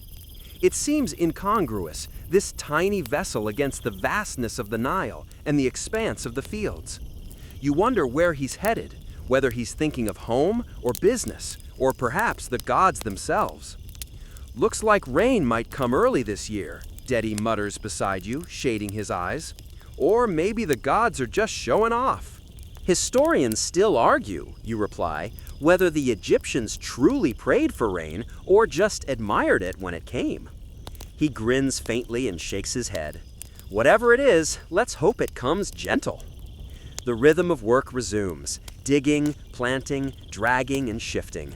The sun climbs higher, warming your back and making the water in the canals sparkle like a ribbon of molten light. Somewhere nearby, children are playing by the water's edge, calling out in laughter and splashing as small fish dart between their toes. It's easy to envy their freedom, but the land always calls you back, reminding you that patience and persistence are the only way to survive and thrive here. At midday, the sun's heat presses down in earnest. Sweat drips into your eyes, and the scent of wet soil mixes with the sharp tang of barley dust. You pause under the shade of a lone palm tree, stretching your arms and letting your breathing slow. Daddy joins you, carrying a small jar of water. He hands it over, and you drink gratefully, letting the cool liquid slide down your throat. Around you, the world moves in slow harmony. The wind stirs the reeds along the canal. Oxen chew lazily in the shade, and the distant hum of the village rises faintly on the breeze. It is a perfect, ordinary symphony, the sound of life unfolding gently and without urgency. As the afternoon progresses, your hands become blistered and your back sore, yet the work continues.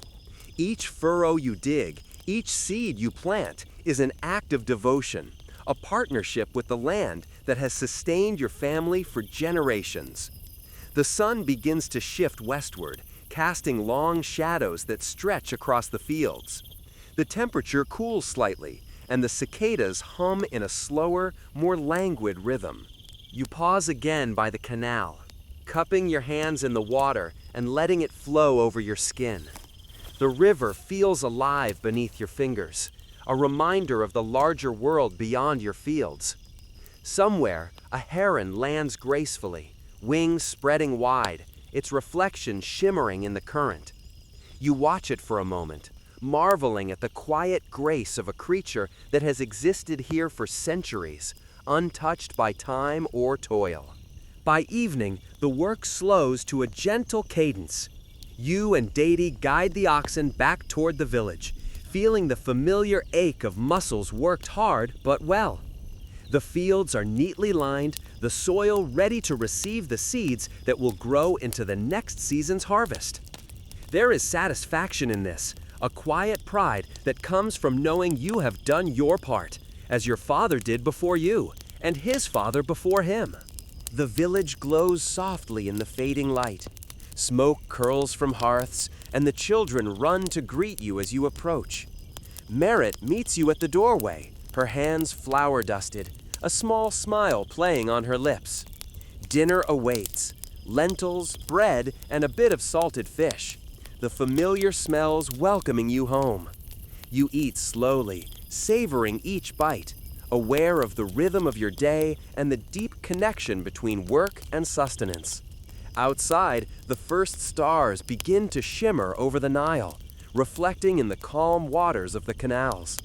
A quiet peace settles over the village, the kind that comes from knowing that, for tonight, all is as it should be. You step outside again after dinner, stretching your tired muscles, and watch the river flow. The current is gentle, the surface smooth and reflective. Somewhere in the distance, a small temple bell rings faintly, marking the passage of the day and calling the faithful to evening prayers. You bow your head briefly, offering thanks for the land, the water, and the life it allows you to live. The night deepens, and the air grows cooler. You settle onto your reed mat outside your home, listening to the croak of frogs, the whisper of the river, and the distant laughter of children settling in for the night. The stars above twinkle faintly, timeless and constant, mirroring the eternal flow of the Nile below. In this moment, you feel the quiet pulse of existence, the steady rhythm of seasons, the land, and your own body. The work of the day recedes into memory, leaving a calm, meditative satisfaction.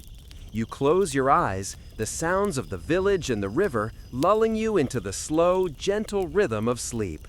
The morning air carries a soft, damp chill, and you wake slowly, limbs heavy but grateful for another day.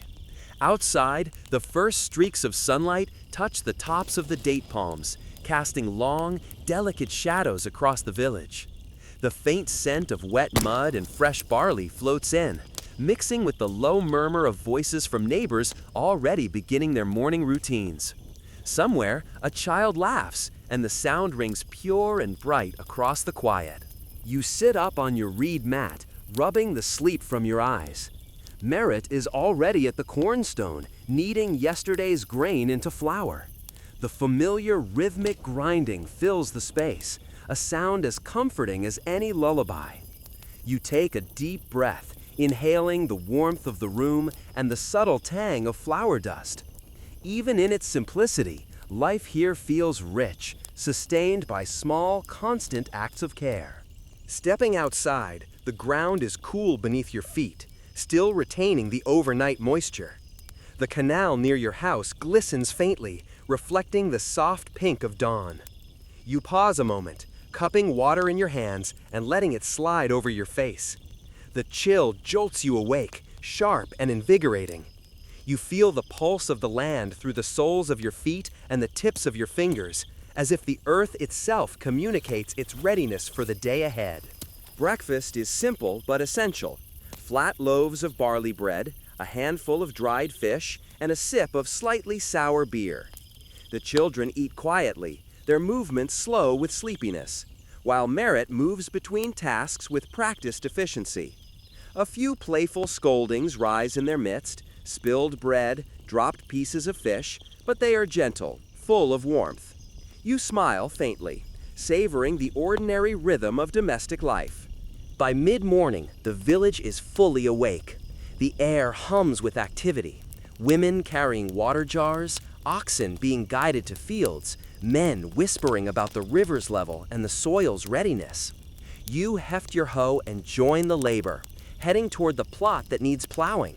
The soil is dark and damp, forgiving beneath the wooden plow, and the oxen plod steadily, their hooves sinking slightly into the mud. You find a quiet rhythm in the repetition, the earth yielding predictably with each downward push. Across the field, children play along the edges, chasing lizards and laughing. Their carefree energy is contagious, a brief, light-hearted contrast to the slow, deliberate labor required of adults. Occasionally, a small voice shouts in delight, and you glance up, offering a lazy wave that earns a toothy grin in return. These moments remind you that life here is not only work and survival, it is also joy, simple and immediate. Daddy approaches, guiding the oxen alongside yours. "The flood will be generous this year, I think," he mutters, shading his eyes against the sun. "At least, that's what my uncle said." "Or the gods are just practicing patience," you reply, smirking. Historians still argue whether Egyptians ever truly prayed for the flood or just prepared to endure it. He chuckles quietly, the sound blending with the low groan of the plow and the occasional bird call. Endurance seems a good plan either way. The work continues steadily. Each furrow turned, each line of soil flattened, is part of a larger rhythm, part of the cycle that has carried this land for centuries. You notice the faint glimmer of water in the low sections of the field, hints of the Nile's retreat, and feel satisfaction at the careful planning that keeps these patches fertile. The river gives, but it does not give indiscriminately. You must work in tandem with it, understanding its moods, measuring its generosity. By midday, the sun reaches its peak, hot and pressing. You pause under a palm tree, wiping sweat from your brow and sipping from your water jar. The oxen rest nearby, chewing cud and casting large shadows over the fertile soil. A heron calls from the water's edge, its voice long and plaintive, cutting through the steady hum of insects and the distant chatter of villagers. Nearby, a group of women gather reeds, whispering softly among themselves. You overhear mention of a new granary being built near the temple, designed to store more grain for times of shortage. Better to prepare than complain, you think, nodding slowly. The work of the village extends beyond these fields, into storage, trade, and preparation, all linked by a delicate thread of survival and prudence. As the afternoon stretches on, your hands begin to ache and your back protests. Still, the field demands attention. You adjust your grip, resting the plow against the soil occasionally to straighten your posture. Sweat drips onto the earth, darkening it momentarily before soaking in. The scent of damp soil is pervasive, grounding, almost intoxicating in its richness. A small figure appears at the edge of the field, your youngest child, holding a stick like a staff of authority. "Father, I will guard the crops," he proclaims with earnest seriousness. You chuckle and wave him off, but the sincerity in his eyes makes you pause. Even in play, the lessons of work and stewardship are passed down. The river, the fields, the seasons, they are teachers without words. By late afternoon, the furrows are neatly plowed, the oxen led back to their pen, and tools laid aside. You pause to survey the field, tracing each line with your eyes. It is satisfying, the quiet sense of order amidst the vast, unpredictable floodplain.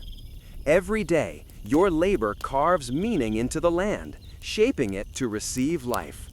Walking back toward the village, you feel the heat ebb slightly, replaced by a gentle breeze, carrying the scent of river water, cooking fires, and drying reeds.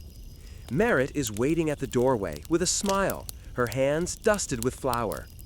Dinner will be simple: lentils, bread, and perhaps some dried fish.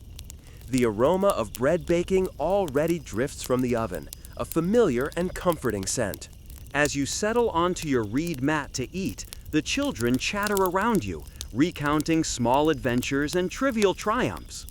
Their laughter is bright and insistent, a counterpoint to the quiet labor that dominates the day.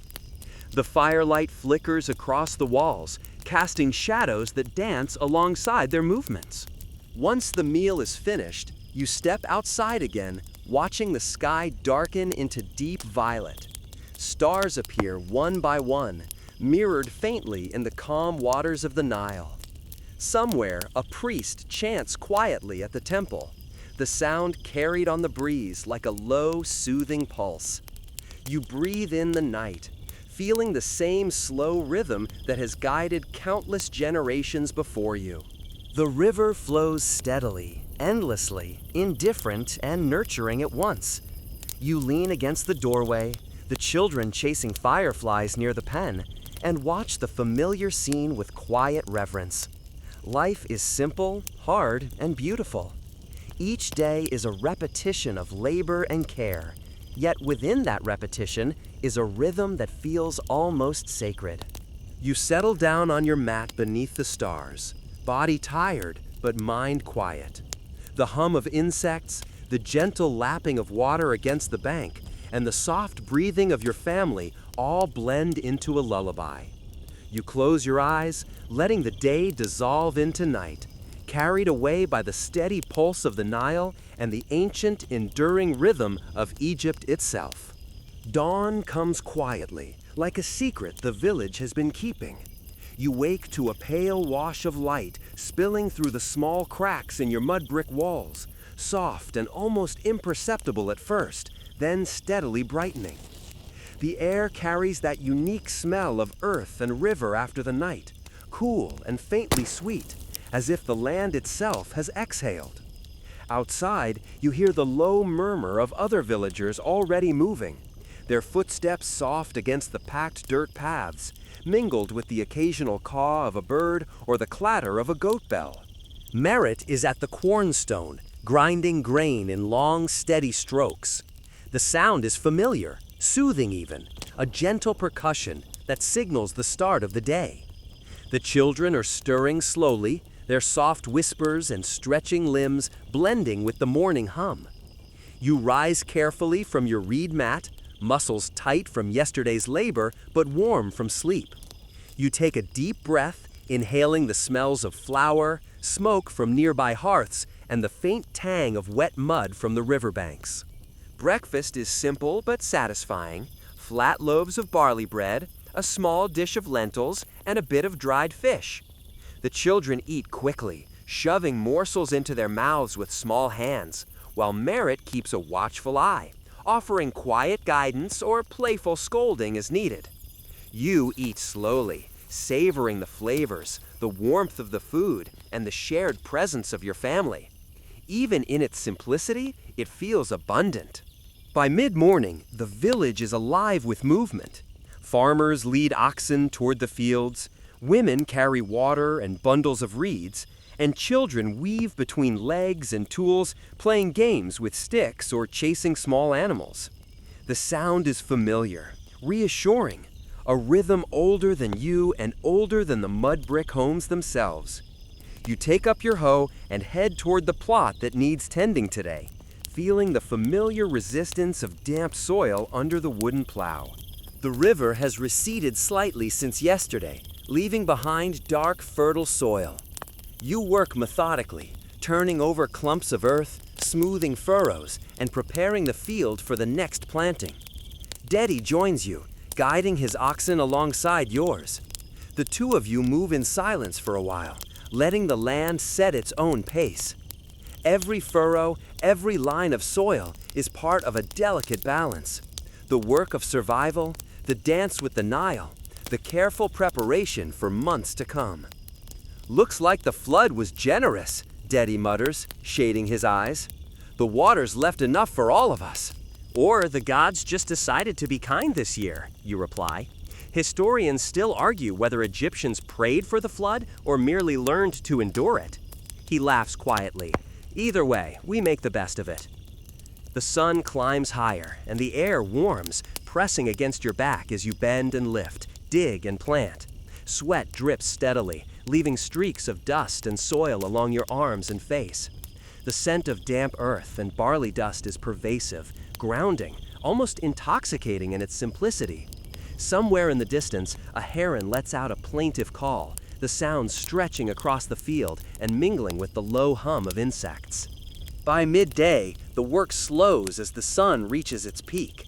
You pause beneath a lone palm tree, cupping water in your hands to wash your face and cool your arms. The oxen rest nearby, chewing cud and casting long shadows across the fertile soil. Children's voices echo faintly from the edges of the field, shouting and laughing in play. You watch them for a moment, feeling the contrast between their freedom and the deliberate rhythm of your labor.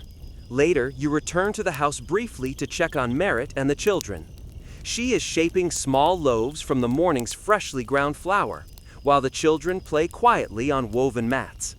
You smile at the ordinary scene, the steady beat of domestic life, the comforting sense that the small, persistent tasks of each day create a world that feels solid and lasting. The afternoon brings more labor, but of a different kind.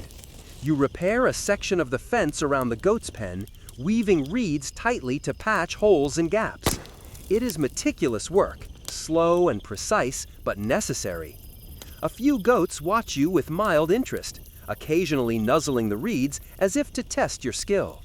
You hum a tune your father used to sing, low and steady as your hands move almost automatically over the familiar patterns of the repair. The market calls you and Merritt later in the day. She carries a small basket of dried fish while you bring along some woven mats and minor household items to trade. The market is a modest affair, just a clearing near the temple filled with mats and baskets, smells of cooking, incense, and river water mingling in the warm air. She trades with practiced skill, bartering for salt, oil, and a bit of cloth. You stand back, offering advice occasionally, but mostly allowing her to work her quiet magic. After trading, the two of you walk home together, the sun dipping lower in the sky. The river glimmers gold, reflecting the shifting light, and the breeze carries the faint aroma of cooking fires and drying reeds. You guide the oxen back to their pen, listening to the distant laughter of children chasing each other and the soft bleating of goats. By evening, the village settles into its familiar rhythm. Smoke rises from hearths, children finish their chores, and the faint chanting from the temple drifts over the river. You take a quiet moment to reflect on the day, the repetition, the labor, the small victories, and minor setbacks. It is a rhythm older than dynasties, older than kings, and it is yours. Dinner is a quiet affair, modest but nourishing. You eat slowly, savoring each bite, the warmth of the food and the shared comfort of family blending into a feeling of quiet satisfaction. The sky darkens gradually, stars beginning to emerge over the river and fields.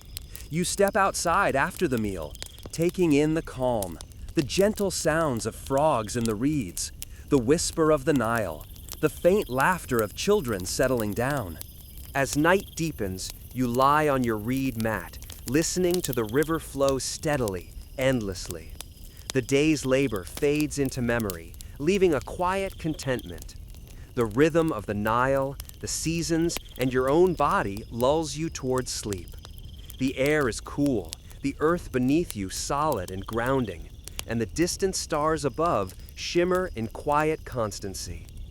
Here, in the slow, steady heartbeat of life, you feel the quiet pulse of eternity, the endless cycle of river, earth, and human toil.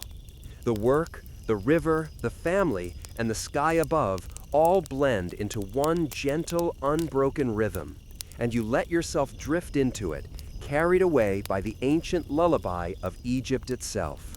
The sun rises slowly, soft and forgiving, spilling pale light across the mud brick rooftops and the canal's quiet waters. You wake with a stretch, the familiar ache in your back a reminder of yesterday's labor. The air smells faintly of wet earth and reeds, and somewhere in the distance a heron calls, its plaintive cry carried over the gentle ripples of the river. The village is already stirring. A rooster crows faintly, and you can hear the shuffle of early risers preparing for the day ahead. Merritt is at the quern, grinding grain in steady rhythm. The sound is soothing, almost hypnotic, a reminder that the day is beginning as it always does. The children stir slowly, yawning and stretching beneath the thin mats that serve as both beds and play spaces.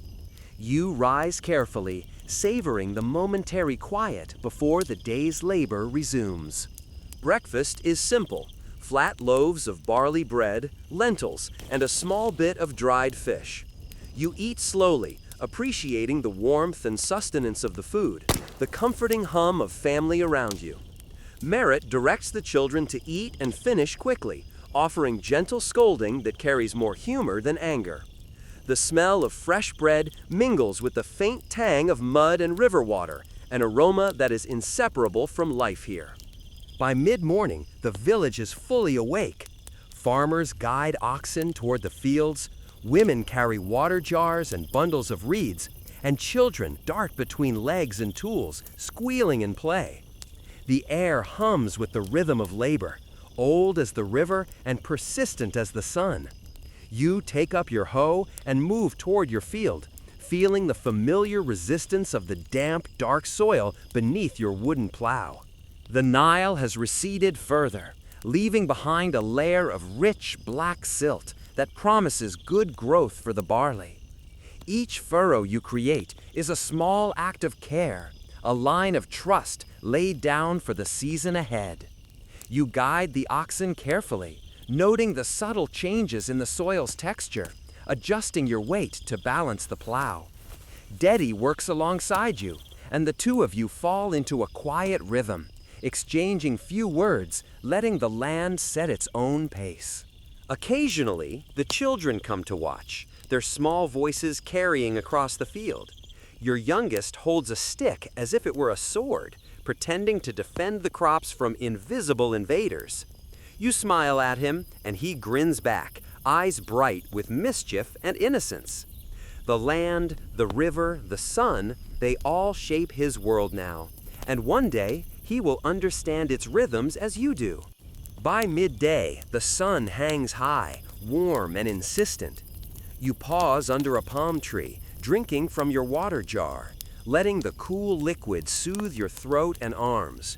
Sweat drips onto your skin, mixing with the scent of earth and barley dust. The oxen rest nearby, chewing slowly, their heavy breath mingling with the quiet hum of insects and distant chatter from other farmers. Across the field, a small group of women is gathering reeds. Their whispers rise and fall like the wind through the palms. You overhear talk of the temple's new granary, of the high priest's niece marrying a soldier, and of someone finding a crocodile's tooth along the canal bank. Merritt joins the women briefly, trading greetings and exchanging small pieces of news before returning to the field to collect water for the midday meal. You continue your work, kneading the soil into lines, planting the seeds that will become the next season's harvest. The repetitive motion becomes meditative, each stroke of the hoe a small affirmation of life and labor.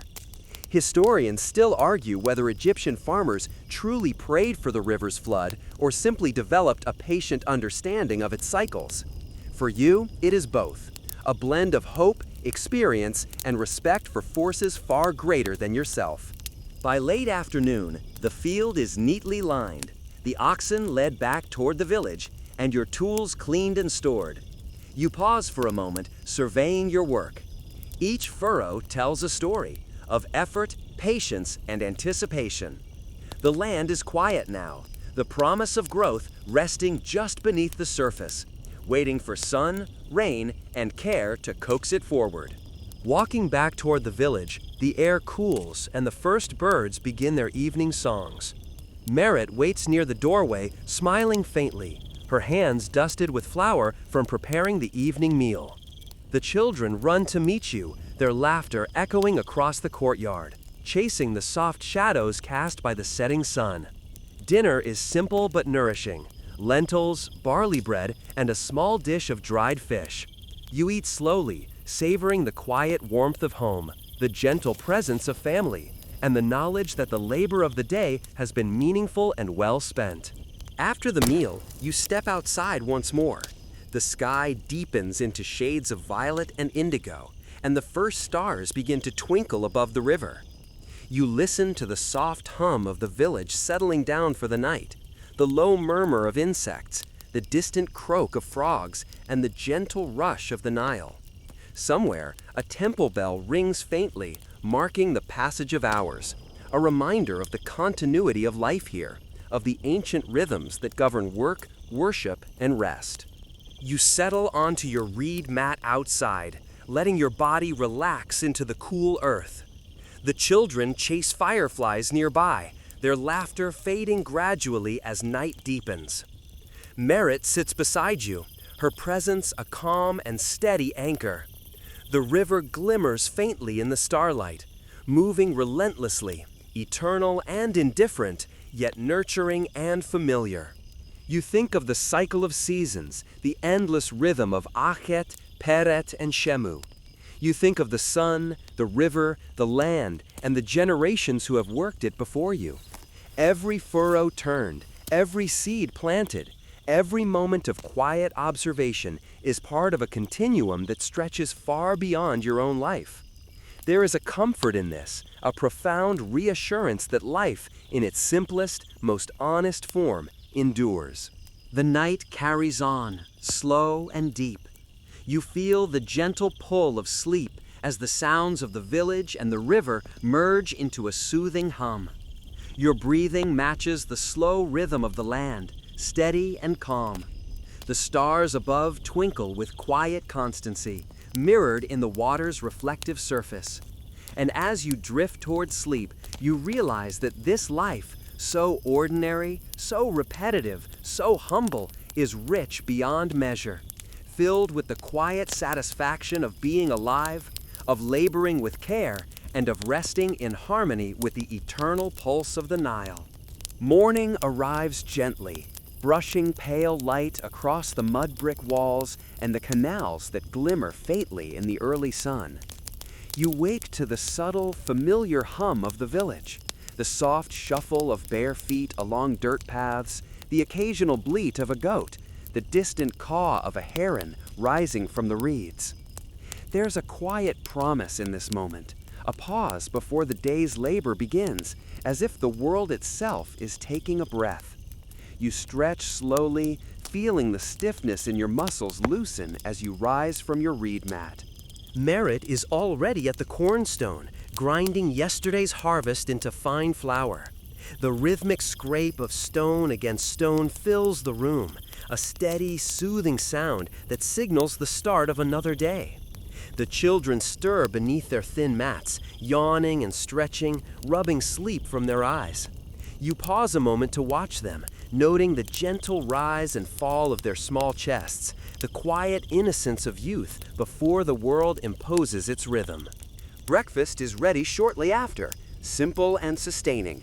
Flat loaves of barley bread, a small dish of lentils, and a little dried fish. The children eat eagerly, and Merritt offers gentle scolding when crumbs scatter across the floor. You eat slowly, savoring the warmth and simplicity of the meal and the comforting presence of your family. Even ordinary sustenance feels like a quiet triumph after the labor of planting, tending, and harvesting that fills your days.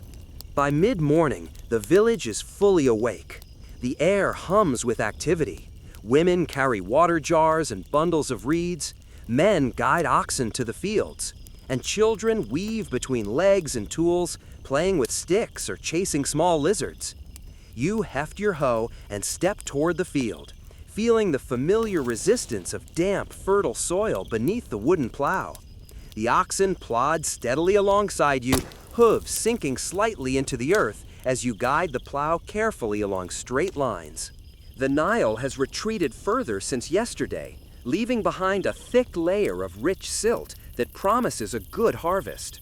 Each furrow you create feels like a conversation with the land, a small act of patience and care. Dady works nearby, guiding his own oxen, and the two of you move in companionable silence, letting the field dictate the pace. Historians still argue whether ancient farmers relied on ritual, observation, or a blend of both to predict the river's moods. But for you, it's a mixture of instinct, experience, and respect for the land. By late morning, the sun climbs higher, pressing warmly against your back. Sweat drips down your face and arms, mixing with the earthy smell of soil and barley dust. You pause under the shade of a palm tree, cupping water from your jar and letting it cool your skin. Somewhere nearby, children laugh and shout as they chase each other along the edge of the field. You watch them for a moment, the carefree energy a bright contrast to the steady, deliberate rhythm of labor. By midday, the heat is strong, and you seek refuge under a sparse grove of palms, resting briefly as the oxen chew cud nearby. Merritt approaches, carrying a small jar of water. "Take care," she says, offering a small smile. "The sun is strong today." You nod and drink, the cool water sliding down your throat, reviving energy for the tasks still to come. In the afternoon, you turn your attention to repairing tools and equipment. A broken hoe handle is replaced with a fresh piece of wood, smoothed and bound with cord. Nets are inspected and mended, patched carefully where small tears threaten the coming fishing season. The work is quiet and methodical, a different kind of labor than the field work, but no less essential. You notice the intricate patterns of cord and wood, the way each knot and joint must bear weight and strain. And you appreciate the small engineering embedded in daily life. Later, Merritt and you walk toward the market near the temple. She carries dried fish to trade, while you bring along small household items and the patch tools. The market is modest, a clearing with mats spread across the ground, goods displayed in baskets, and small fires offering smoke and warmth. Conversations rise and fall in a soft murmur. Neighbors discussing the high priest's new granary, children arguing over games, and the occasional trader calling out a price. Merritt barters skillfully, exchanging fish for salt, oil, and cloth, her voice firm but gentle, leaving you admiring her quiet authority. As the afternoon wanes, you walk home along the riverbank. The water glimmers in gold as the sun dips lower in the sky, reflecting faint ripples and the silhouettes of palm trees. The air carries the mingled scents of river water, cooking fires, and drying reeds. Children play along the path, chasing each other and squealing with laughter. The rhythm of the river, the village, and the land feels almost musical, each motion and sound contributing to a timeless symphony. Back at the house, the oxen are led to the pen, nets hung to dry, and tools stored neatly. You pause for a moment, surveying the day's labor. Each furrow turned, each seed planted, each repair made is part of a larger pattern, a continuum of care and survival stretching across generations. The work is exhausting, yet fulfilling, a meditation as much as a necessity. Dinner is humble but nourishing. Lentils, barley bread, and a bit of dried fish. The children chatter endlessly about small triumphs and imaginary adventures. Merit smiles, moving among them, her laughter light and reassuring. You eat slowly, savoring the simple flavors, the warmth of home, and the satisfaction of having contributed to the cycle of life that sustains your family. After the meal, you step outside to watch the first stars appear. The river flows silently, reflecting the sky's deepening indigo, and the village grows quiet. Crickets chirp softly, and frogs call from the reeds. Somewhere, the temple bell rings faintly, a reminder of the steady rhythm of life, work, and worship. You lean back on your reed mat, feeling the cool earth beneath you, and let the day's labors recede into memory. The rhythm of the Nile, the seasons, and the land itself guide your thoughts as you settle into rest. The hum of insects, the gentle murmur of water, and the distant sounds of the village form a lullaby that soothes your body and mind. Sleep comes slowly but surely, carried by the pulse of the land and the timeless cycle of life that continues, unbroken and eternal, in this quiet corner of Egypt. The morning begins softly, with pale light spilling over the rooftops and glinting on the calm surface of the Nile. You wake to the familiar chorus of the village, a rooster crowing faintly, the rustle of reeds along the canal, and the distant hum of oxen being led to the fields. There's a quiet sense of continuity in these sounds, a reminder that life here has moved in this rhythm for generations. You stretch on your reed mat, feeling the familiar tension in your muscles loosen, and savor the first cool breath of the day. Merit is already at the quern, grinding grain with her steady, measured rhythm. The children stir, rubbing sleep from their eyes and yawning softly. You rise slowly, allowing the warmth of the sun creeping through the cracks in the walls to gently fill the room. Breakfast is simple: warm barley bread, lentils, and a small portion of dried fish. You eat slowly, appreciating not only the nourishment, but also the comforting routine of shared meals with your family. Even the quiet scoldings and playful chatter of the children feel like a gentle thread weaving the day together. By mid-morning, the village has come fully alive.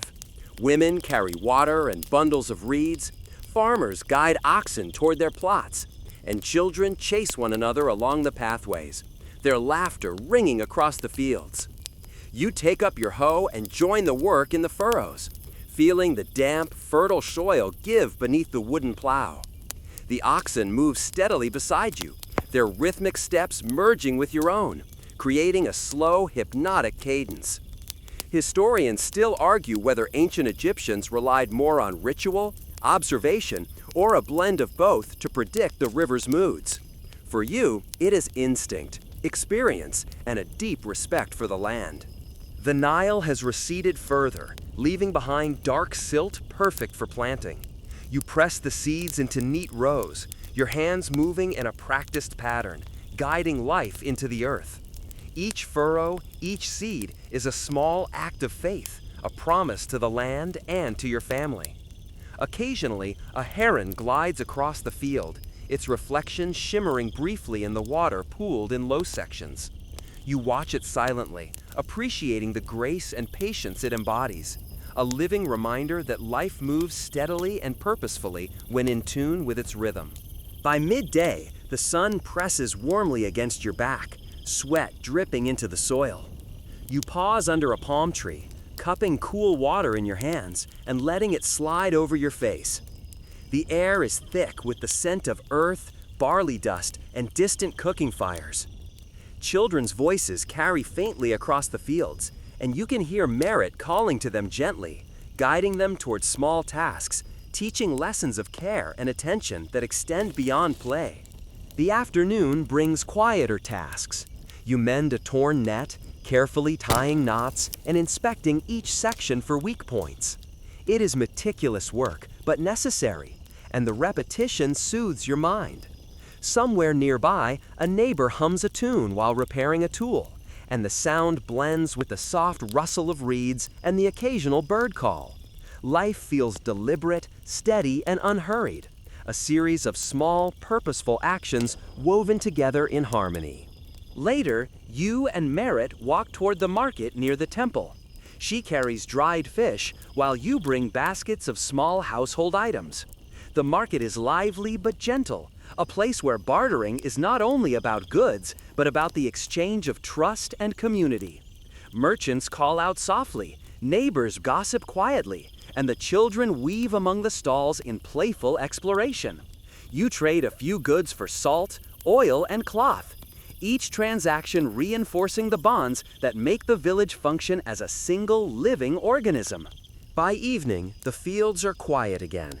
Oxen return to their pens, and the village slowly settles into the rhythm of twilight. You pause to look at the river, the golden light of sunset reflected on its surface.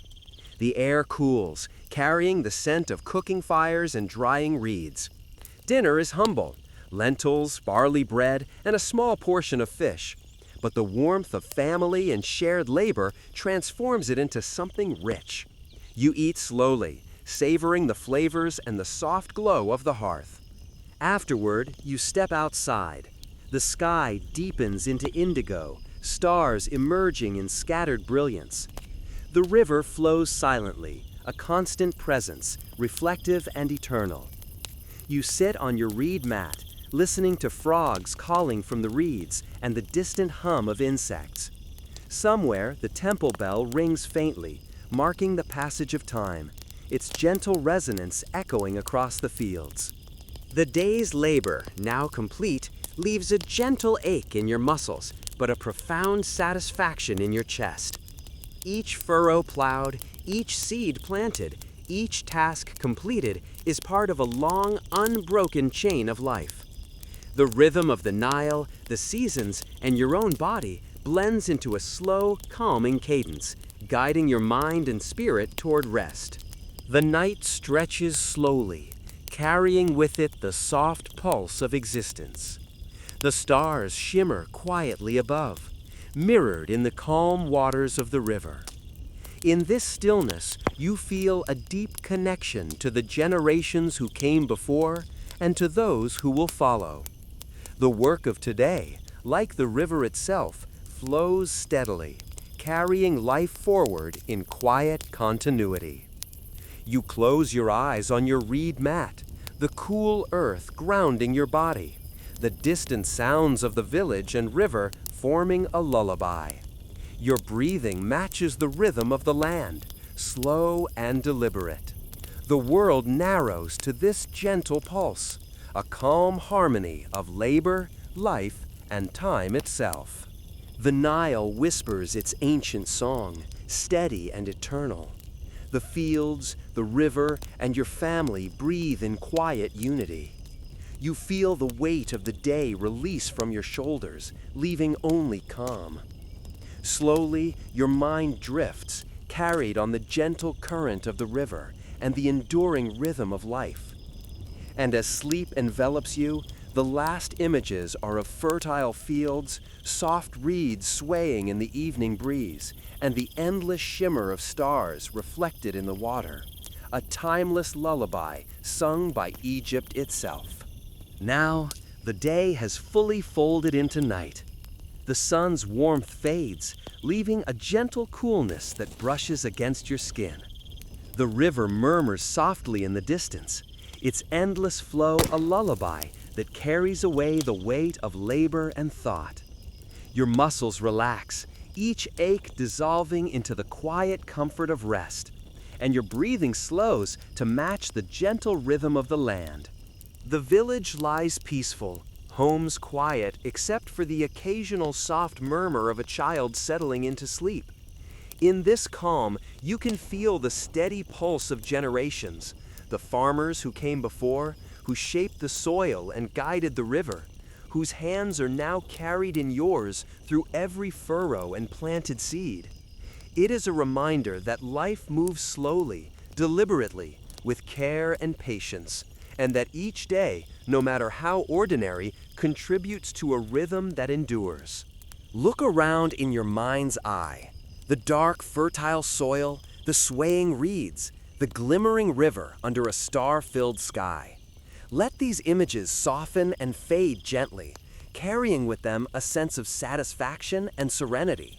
The labor of the day, the warmth of family, the enduring pulse of the Nile, they all blend into one comforting presence, a quiet anchor as sleep approaches. Feel the gentle hum of life, slow and deliberate, weaving through you. The river continues its endless song. The stars above shine quietly, and the earth beneath supports and steadies you. You are part of this rhythm, carried gently by the flow of time, the cycles of nature, and the enduring heartbeat of the land. Rest now, fully, and let the soft, steady lullaby of Egypt carry you deeper into dreams. Your day's work is done, your place in the eternal cycle secure, and the quiet of night enfolds you in a calm, enduring embrace. End of script. Sweet dreams.